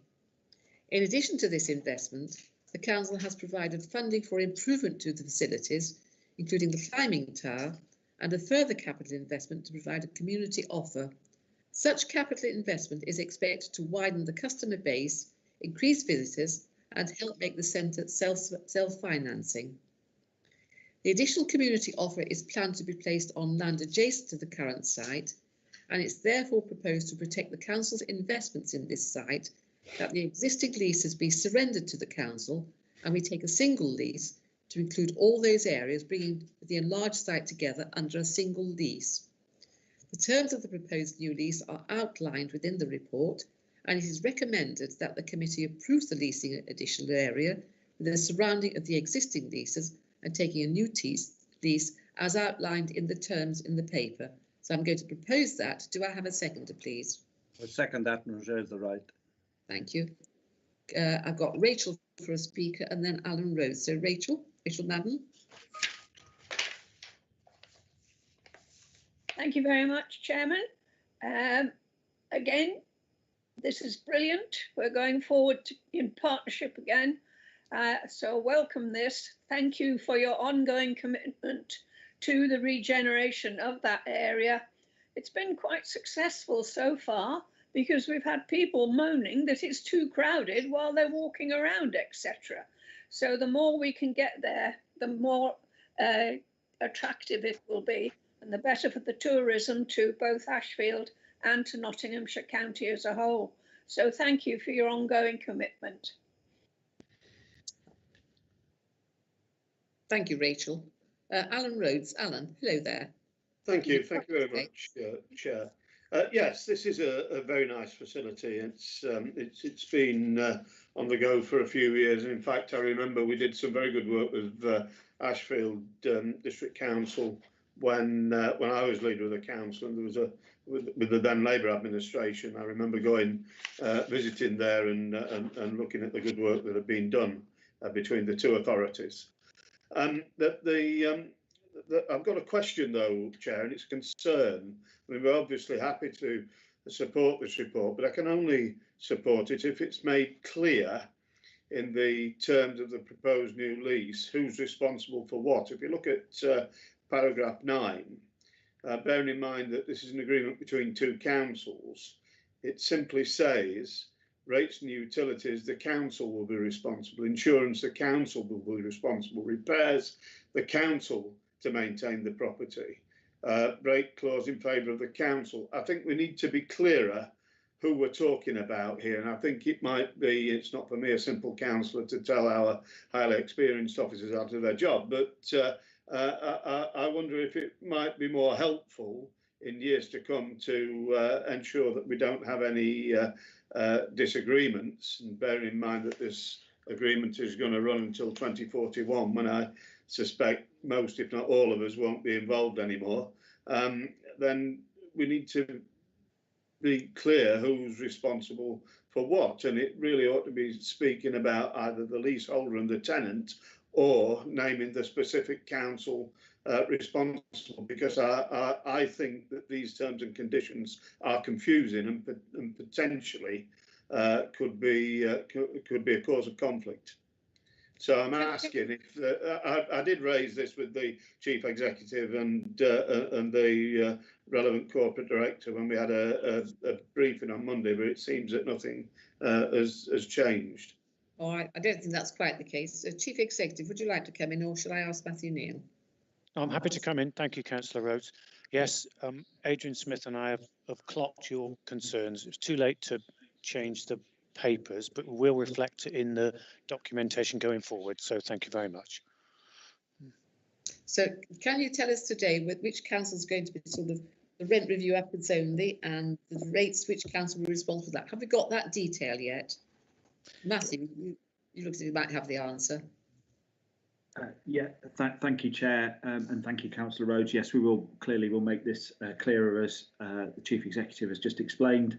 Any reference to the council is Nottinghamshire County Council, just to be clear, and where we talk about ADC it's Ashfield District Council. So just to clarify for colleagues, but we will make those amendments, Councillor Rhodes, to ensure that it's clear. Thank you for that, Chair, and thank you for that assurance, and we'll be very happy to support the report in that case. Thank you very much. And now I've got David Martin. David. Yes, thank you, Chair.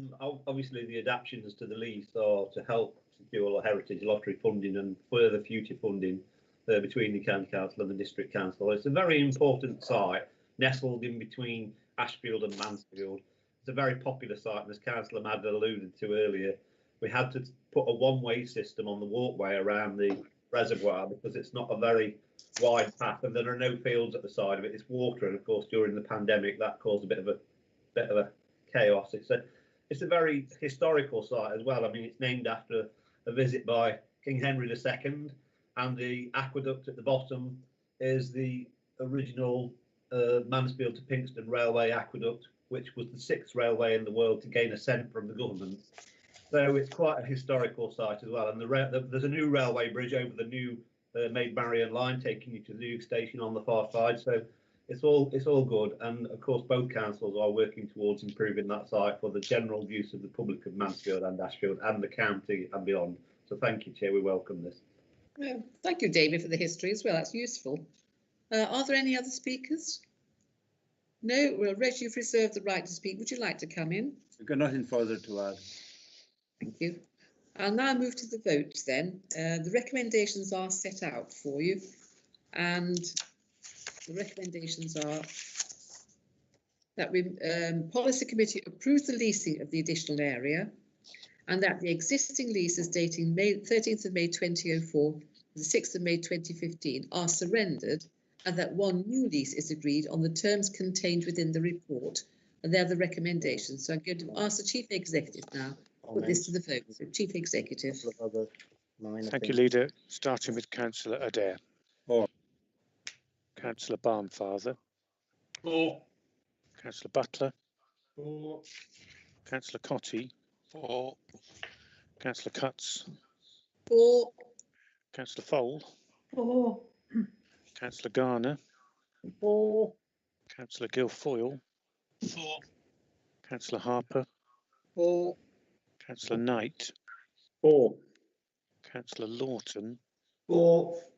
Councillor Madden. For. Councillor Martin. For. Councillor Ogle.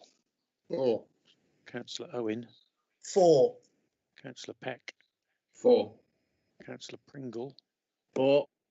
Councillor Rhodes. For. Councillor Vice. For. That's unanimous, Chair. Thank you very much for that. Now move on now to item 9, which is supporting a bid for the East Midlands Freeport. This report seeks the support of the County Council for the emerging East Midlands Freeport bid. It's only a bid at this stage. Freeports are a key part of the government's programme to build back better as the economy recovers from the COVID-19 and to level up the national economy. Freeport sites will have a range of incentives to boost trade and investment, which will in turn provide high quality jobs and increases in productivity. The County Council has already supported and invested in the Development Corporation which includes the potential for the Freeport across Ratcliffe-on-Soar and the East Midlands Airport sites. Importantly, Nottinghamshire is well placed in both the Development Corporation and the Freeport initiatives, and we will be ensuring that the people and businesses across the county will benefit. Whilst not yet complete, partners are working hard to prepare the bid for submission to government on the 5th of February. Officers present can offer members of the committee an update on the progress since the papers were published, if we have any further information.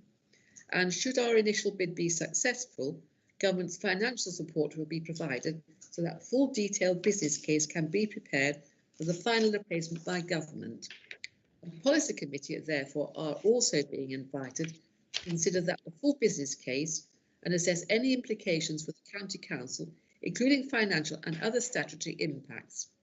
This report seeks support for the emerging bid, reserving our position until we can assess the full business case in due course, should our bid be taken forward. So this is really permission at this stage to go to the next stage. It is not a done deal by any means yet, as we still have an opportunity to re-evaluate it. So I've got several speakers who wish to speak. I'm going to take Alan Rhodes first, please. So Alan. Do you want me to second it first? Oh, I'm very sorry, Reg. I do want you to second it. I have formally proposed that and ask if I have a seconder. Yes, I'll second that and reserve my right. Thank you. I do apologise, Reg. Hadn't written it down.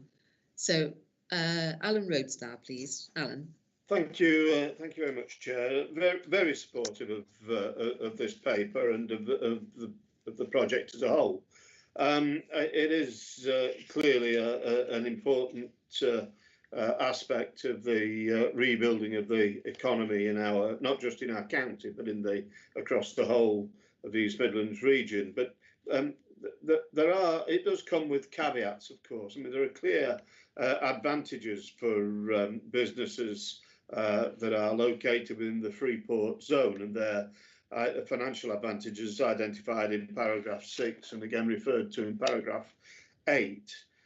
And I do think that careful oversight is required to ensure that there's no abuse of these advantages by businesses. I think there's and obviously we're looking for some assurances on that. Not that we won't be supporting this paper today, we will be doing, but I do think that we need those assurances and really linked to that. One of the things that concerns me as someone from the north of the county and representing a division in the north of the county is that it's clearly very beneficial, as we've just said, for businesses to be located in the Freeport zone. What we don't want to see is businesses being sucked south from relatively disadvantaged areas where we clearly need the jobs and we need the businesses and we need good employment and well-paid employment, into what is, not wanting to create a north-south divide here, but what is essentially a financially more affluent area of the East Midlands, South Nottinghamshire, South Derbyshire and North West Leicestershire. And so we do need to, because I mean the benefits to areas like mine are peripheral of this particular of the Freeport. There may be benefits. Some businesses, as part of the supply chain, for example, may well benefit. But you know, we're a long way from the location of the Freeport, and so those benefits for my area, I believe, will be peripheral. We do need again to ensure that we're not creating a situation where businesses leave some parts of the county where that employment is so desperately needed and move into another part of the county because of the clear benefits of businesses being located in that specific Freeport zone. So that's really all I wanted to say, Chairman. Thank you. That's helpful, Alan. I recognise your concern regarding businesses across the whole of Nottinghamshire.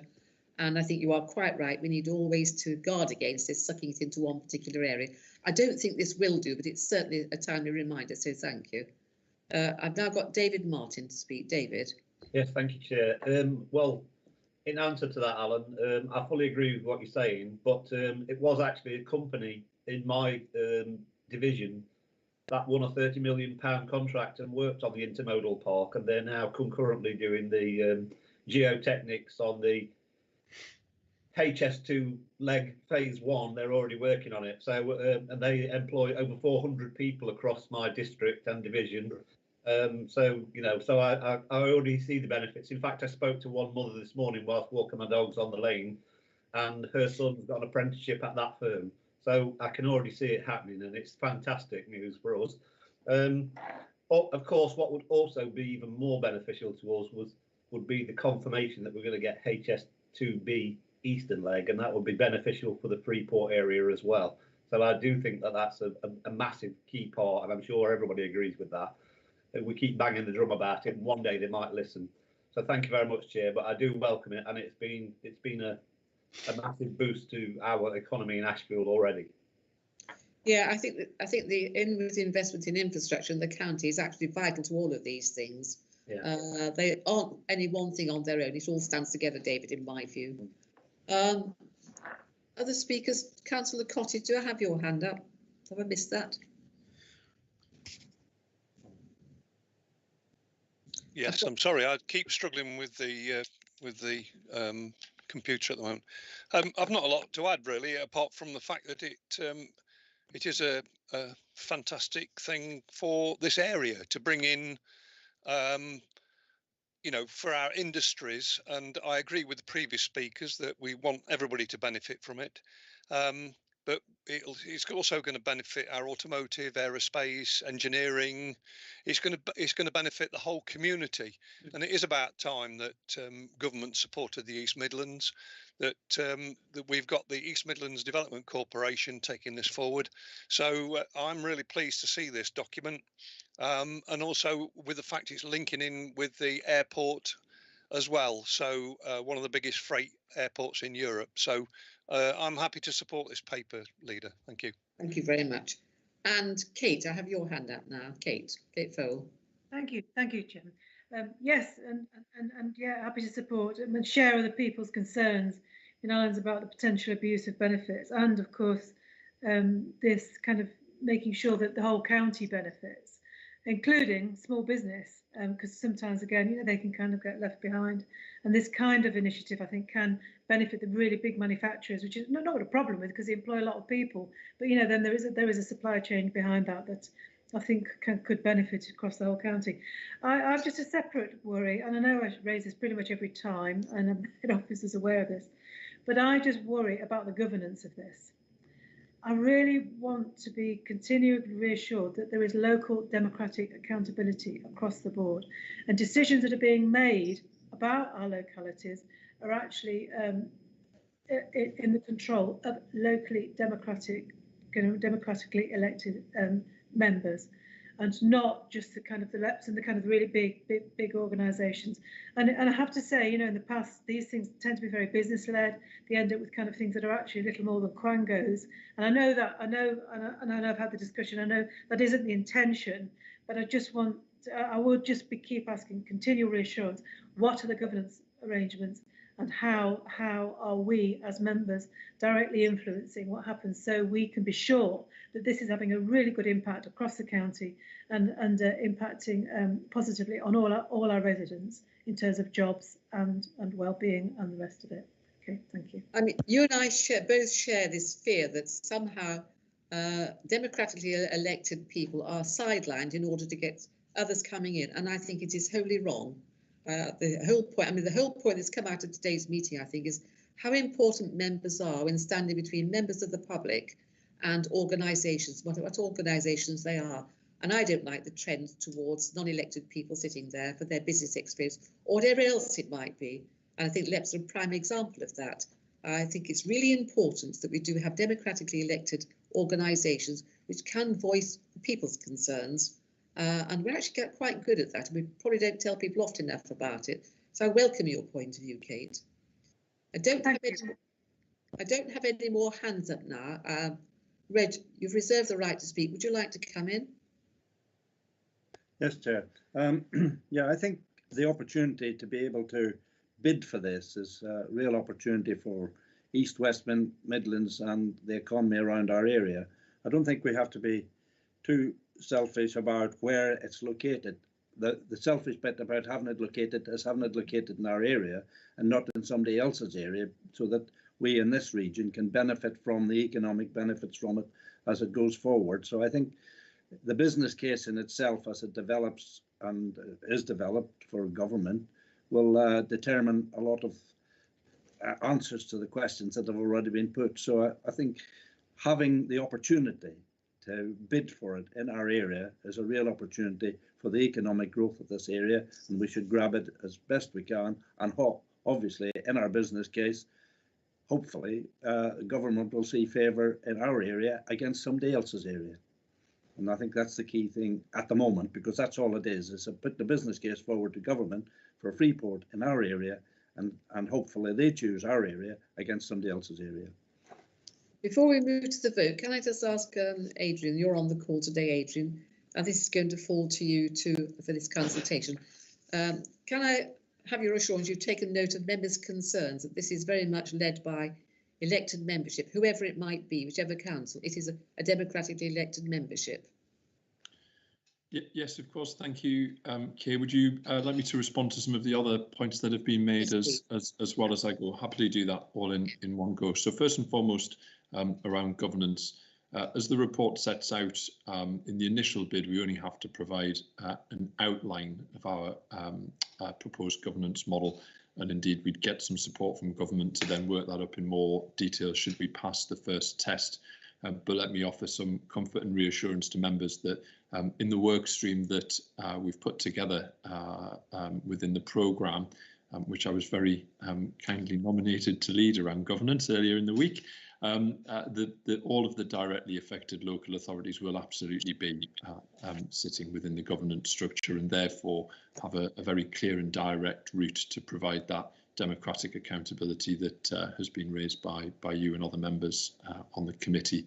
And we're exploring a number of different models and options that would allow us to do that and get the right balance between the input from landowners and private sector colleagues and partners with elected representatives from the relevant local councils. There's also, if I can touch on then, the issues that were flagged both by Councillor Full and Councillor Rhodes, which include some of the concerns that have been raised locally and nationally about Freeport's policy, and that relates to the risk or the potential for Freeports to be a target for illicit activity, whether that's money laundering or others.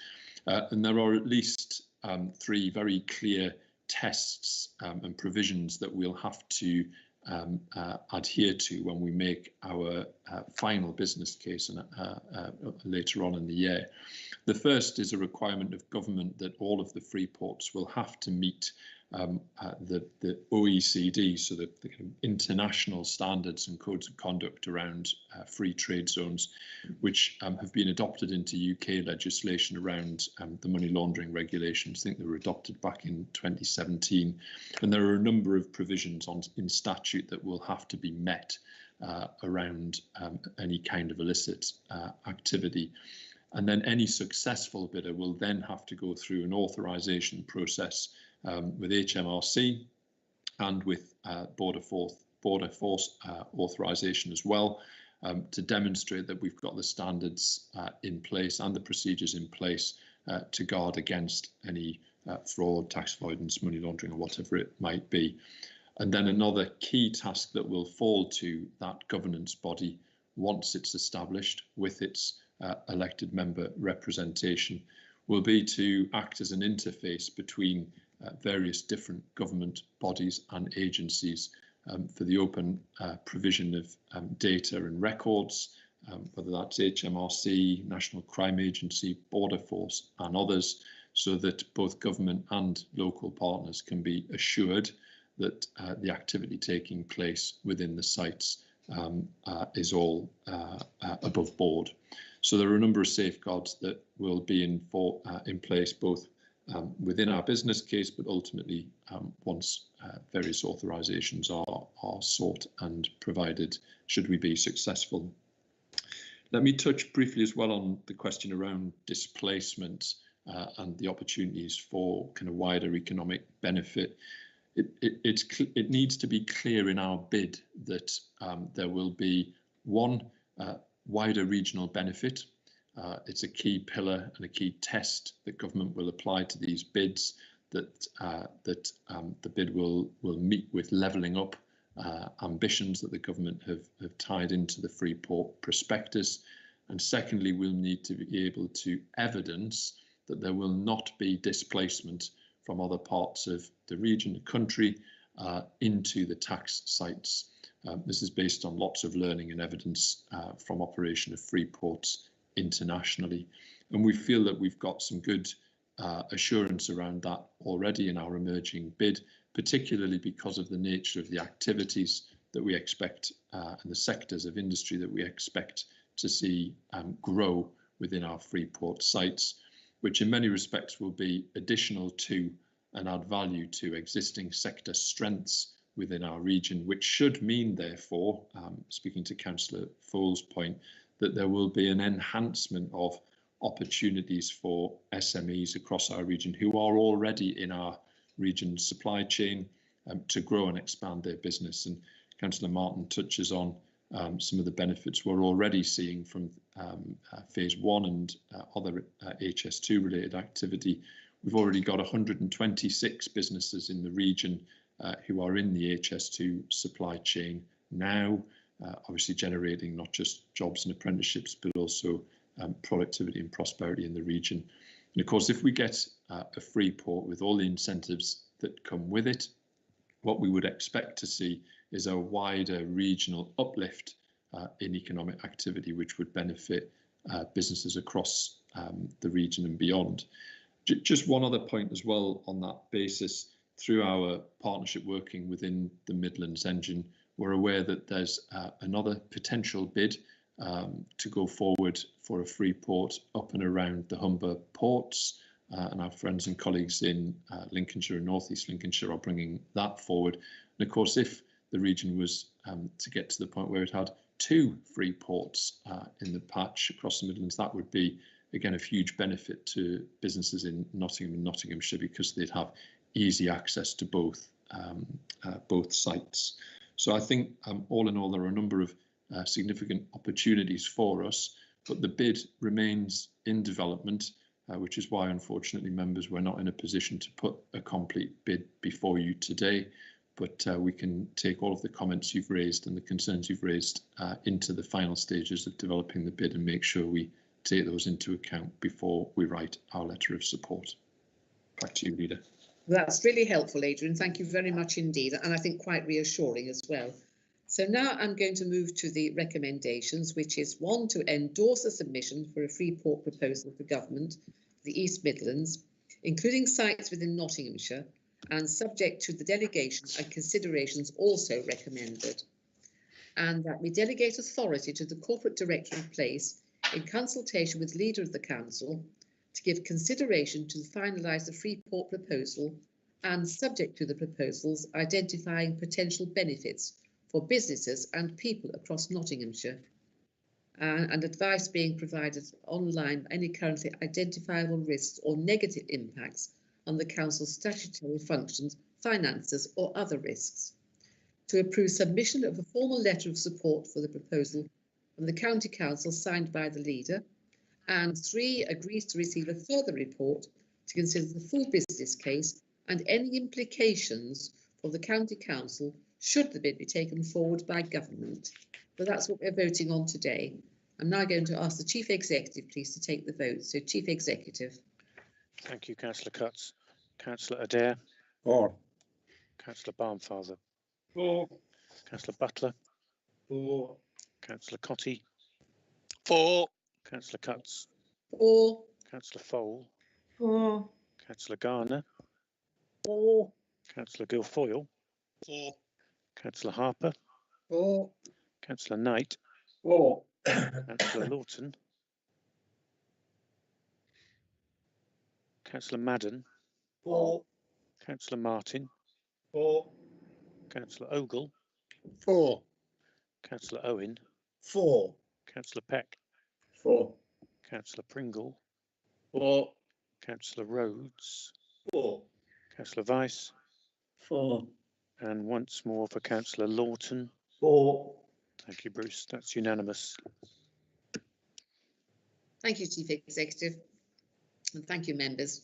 We now move on to item 10 then, which is the operational decisions, annual review and quarterly updates, September-November 2020. The report seeks to update members on operational decisions that we've taken between September and November 2020. As the committee will be aware, an agreed list of the day-to-day operational decisions can be taken by the Service Director, subject to the Chair of Policy Committee being consulted and determining whether the operational decisions should be reported to the committee. A report of those decisions taken is then reported to the committee with an annual review. The decisions are made in a period are listed within the report, and it's recommended that these are noted and that members confirm their continued support for authorising the operational decisions in this manner as originally approved by committee in January 2014. So I want to be sure that you all think it's working properly and correctly. And I wish to propose that, please. I'm asking for a seconder. Second that and reserve the right. Thank you, Reg. Who would like to speak to this item? The optics are all set out before you there, and is any query on those, please? Now's the opportunity. No. Reg, do you wish to come back then? Is there anything you'd like to say? Nothing further to add. No. We'll now go to the votes then, please. So I'll ask the Chief Executive. The recommendations are that we now move to the vote. The members confirm their continued support for authorising of operational decisions as originally approved by the committee on the 20th of January 2014, and to update members on the operational decisions taken in September to November 2020. So, Chief Executive, would you call the vote, please? Thank you, Chair. Starting with Councillor Adair. For. Councillor Barnfather. For. Councillor Butler. For. Councillor Cotty. For. Councillor Cutts. For. Councillor Fole. For. Councillor Garner. For. Councillor Guilfoyle. For. Councillor Harper. For. Councillor Knight. For. Councillor Lawton. For. Councillor Madden. For. Councillor Martin. For. Councillor Ogle. For. Councillor Owen. For. Councillor Peck. For. Councillor Pringle. For. Councillor Rhodes. For. Councillor Vice. For. Thank you. That's unanimous, Chair. Thank you very much for that. Item 11 on the agenda then, it's the Outside Bodies Register update, and the report provides the latest update on the Outside Bodies Register. On this occasion, there are no proposals to add or remove any of the bodies. I'm not quite sure that's true, actually, from the register. The few changes in membership that have occurred during the last monitoring period are highlighted in bold in the appendix. I think there probably is one that needs to be removed from the register. It's been brought to my attention today. So I'm going to propose that. And do I have a seconder, please? Yes, Leader, it's me. Thank you, Richard. I think you were proposing it as well, weren't you? Oh, yes. Yes, but there we are. You've taken the job out of my hands. So write it down again. Right, I've got Bruce Lawton first, please, and then Chris Barnfather. So Bruce. Yeah, thank you, Leader. This came through my committee, and the changes were put in place as cross-party, and thanks to Kate and Labour Group for supporting it. I think what it does is it puts in front of you every 6 months which outside bodies you are asked to attend. And obviously, as you'll find out in a minute, it actually works because we'll be removing them, some of them, or one or two of them. But the list used to be extensive, and lots of councillors used to turn up to these meetings or not turn up to them, as the case may be.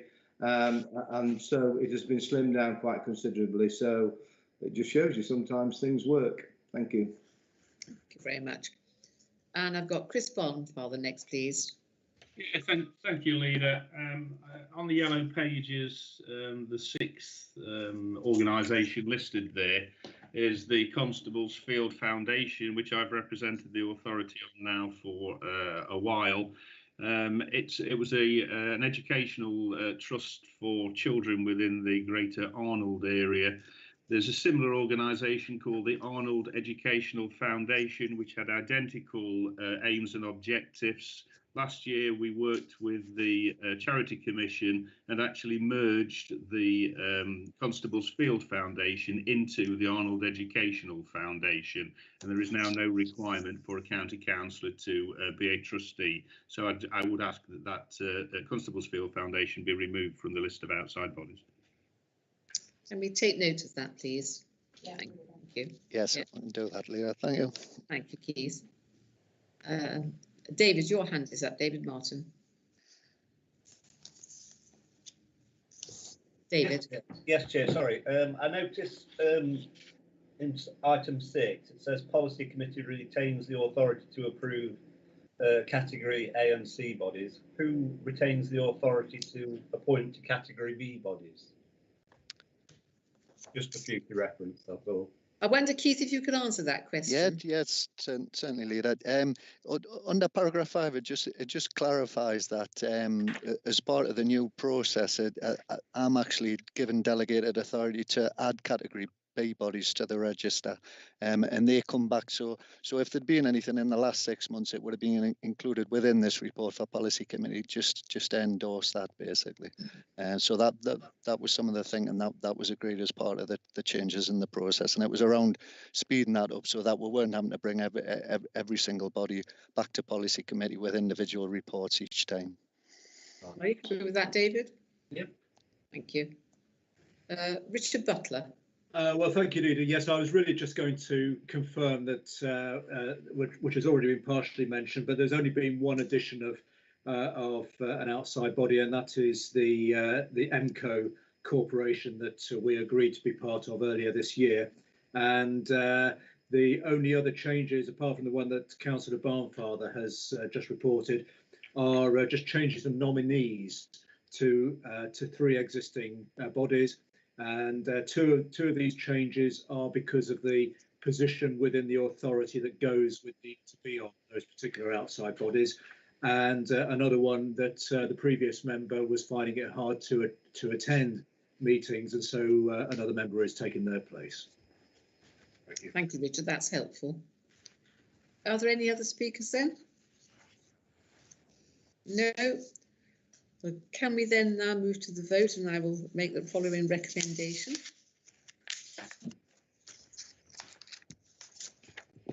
Members consider whether any further information or actions are required in relation to the council's that's the urgency proceedings, I'm sorry, but the recommendation is here that we agree the procedures. That's the correct one. Updates are provided. Sorry. So sorry, no, that was the correct recommendation. Yeah. Right, you're absolutely right. Sorry. Sorry, the pages are sticking together. Whether any further information or actions are required in relation to the council's urgency procedures as set out in the latest monitoring report. That's July 2020 to December 2020. So we've debated that. I'm now going to hand this over to the Chief Executive, who will call the vote. So, Chief Executive. Thank you, Chair. Colleagues, we are voting on the recommendation that consideration be given to the update outside bodies register, and that members highlight any further information required at this stage. Yes. So starting with Councillor Adair, please. 4. Councillor Barnfather. 4. Councillor Butler. 4. Councillor Cotty. 4. Councillor Cutts. 4. Councillor Fole. 4. Councillor Garner. 4. Councillor Guilfoyle. 4. Councillor Harper. 4. Councillor Knight. 4. Councillor Lawton. 4. Councillor Madden. 4. Councillor Martin. 4. Councillor Ogle. 4. Councillor Owen. 4. Councillor Peck. 4. Councillor Pringle. 4. Councillor Rhodes. 4. Councillor Weiss. 4. Thank you, Chair. That's unanimous. Thank you very much. We now go on to agenda item 13, and that's the work programme, which is set out in front of you. Leader, I think you might have missed an item. Yeah. Item 12, use of urgency procedures. We've just done that. No, just on outside bodies. Right. Item 12, and I'm very sorry about this. I think we just voted on that one, that's what we have. Right, item 12 then is the report brings the latest 6-monthly monitoring update of the Council's use of urgency procedures. As the report highlights, despite the current pandemic requiring a flexible approach in its response, the Council's use of such procedures continues to be limited and appropriate, with our committee system offering a means of decisions to be taken in a both timely and a transparent manner. So I'm recommending that. And do I have a seconder, please? We'll second that and reserve the right. Thank you, Reg. Who would like to speak to this matter?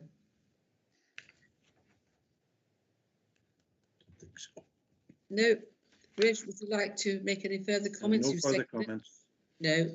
Well, the recommendations are that we consider whether any further information or actions are required in relation to the Council's urgency procedures in the latest monitoring period of July the 20th to December the 2020. That's the vote that we're putting to the Council today. So, Chief Executive, I ask you to take the vote. Thank you, Councillor Cutts. Councillor Adair.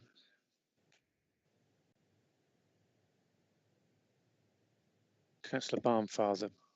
For. Councillor Butler. For. Councillor Cotty. For. Councillor Cutts. For. Councillor Fold. For. Councillor Garner. For. Councillor Guilfoyle. For. Councillor Harper. Councillor Knight. For. Councillor Lawton. For. Councillor Madden. For. Councillor Martin. For. Councillor Ogle. For. Councillor Owen. For.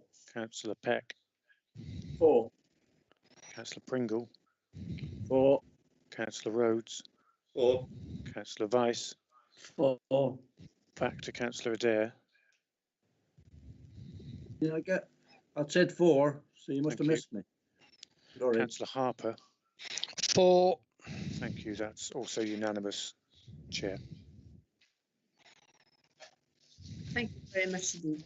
For a procedural note, I don't think I read out the correct recommendation. Chair, I did. So the Chief Executive's done that. So thank you very much, Chief Executive, on item, that's on item 11. So we're happy that that's been properly constituted today, are we? And for the record, it's correct. Yes, I've got that. Thank you, Thank Chair. you very much. Thank you, Chief Executive. And we now move to item 13. I'm clearly keen to get this done. I will tell you, I'm in County Hall today. And for those of you that haven't got the pleasure of being here, it's extremely cold. So you're not missing a great deal. So Bloody cold here as well. I can't get to put the heating on. Just too mean to switch it on, Reg. That's what you mean. Yeah, I concur with that. It's to agree the work programme. Is there anything anyone would like to add to this work programme? We don't need a formal vote on this, but I'd be happy for anyone to put any items on the agenda. No? Nothing. Of course, it is a live document and things can be added in between meetings. So thank you all very much. And thank you all very much for your attendance in the meeting today. I didn't wish you all a happy new year. We missed it at the beginning. It sort of feels like halfway through the new year by now, though, but nice to see you all again and look forward to seeing you on the next meeting. So thank you very much for your attendance. And I hope we have a prosperous new year. yes. This winter, more than ever, with COVID-19 still circulating, we need help to reduce all avoidable risks. You can help protect the NHS, social care and loved ones by getting the flu vaccine. You may be eligible for the free vaccine at your GP or local pharmacy if you are over 65, pregnant or have a long-term condition. Find out if you are eligible at nhs.uk/stay well. Children up to year 7 can get the free nasal spray at school or through their GP if they are below school age. If you are not eligible for the free vaccine, you can pay for it at your local pharmacy. The flu vaccination does not give you flu. It reduces the risk of catching flu as well as spreading it to others. If you had the vaccination in the past, that will not protect you as the flu strain changes every year, so you need to have a new one this year. It is also important to wash your hands often with warm water and soap. Use tissues when you cough or sneeze, and bin used tissues as quickly as possible. Thank you for helping to protect yourself and loved ones this winter.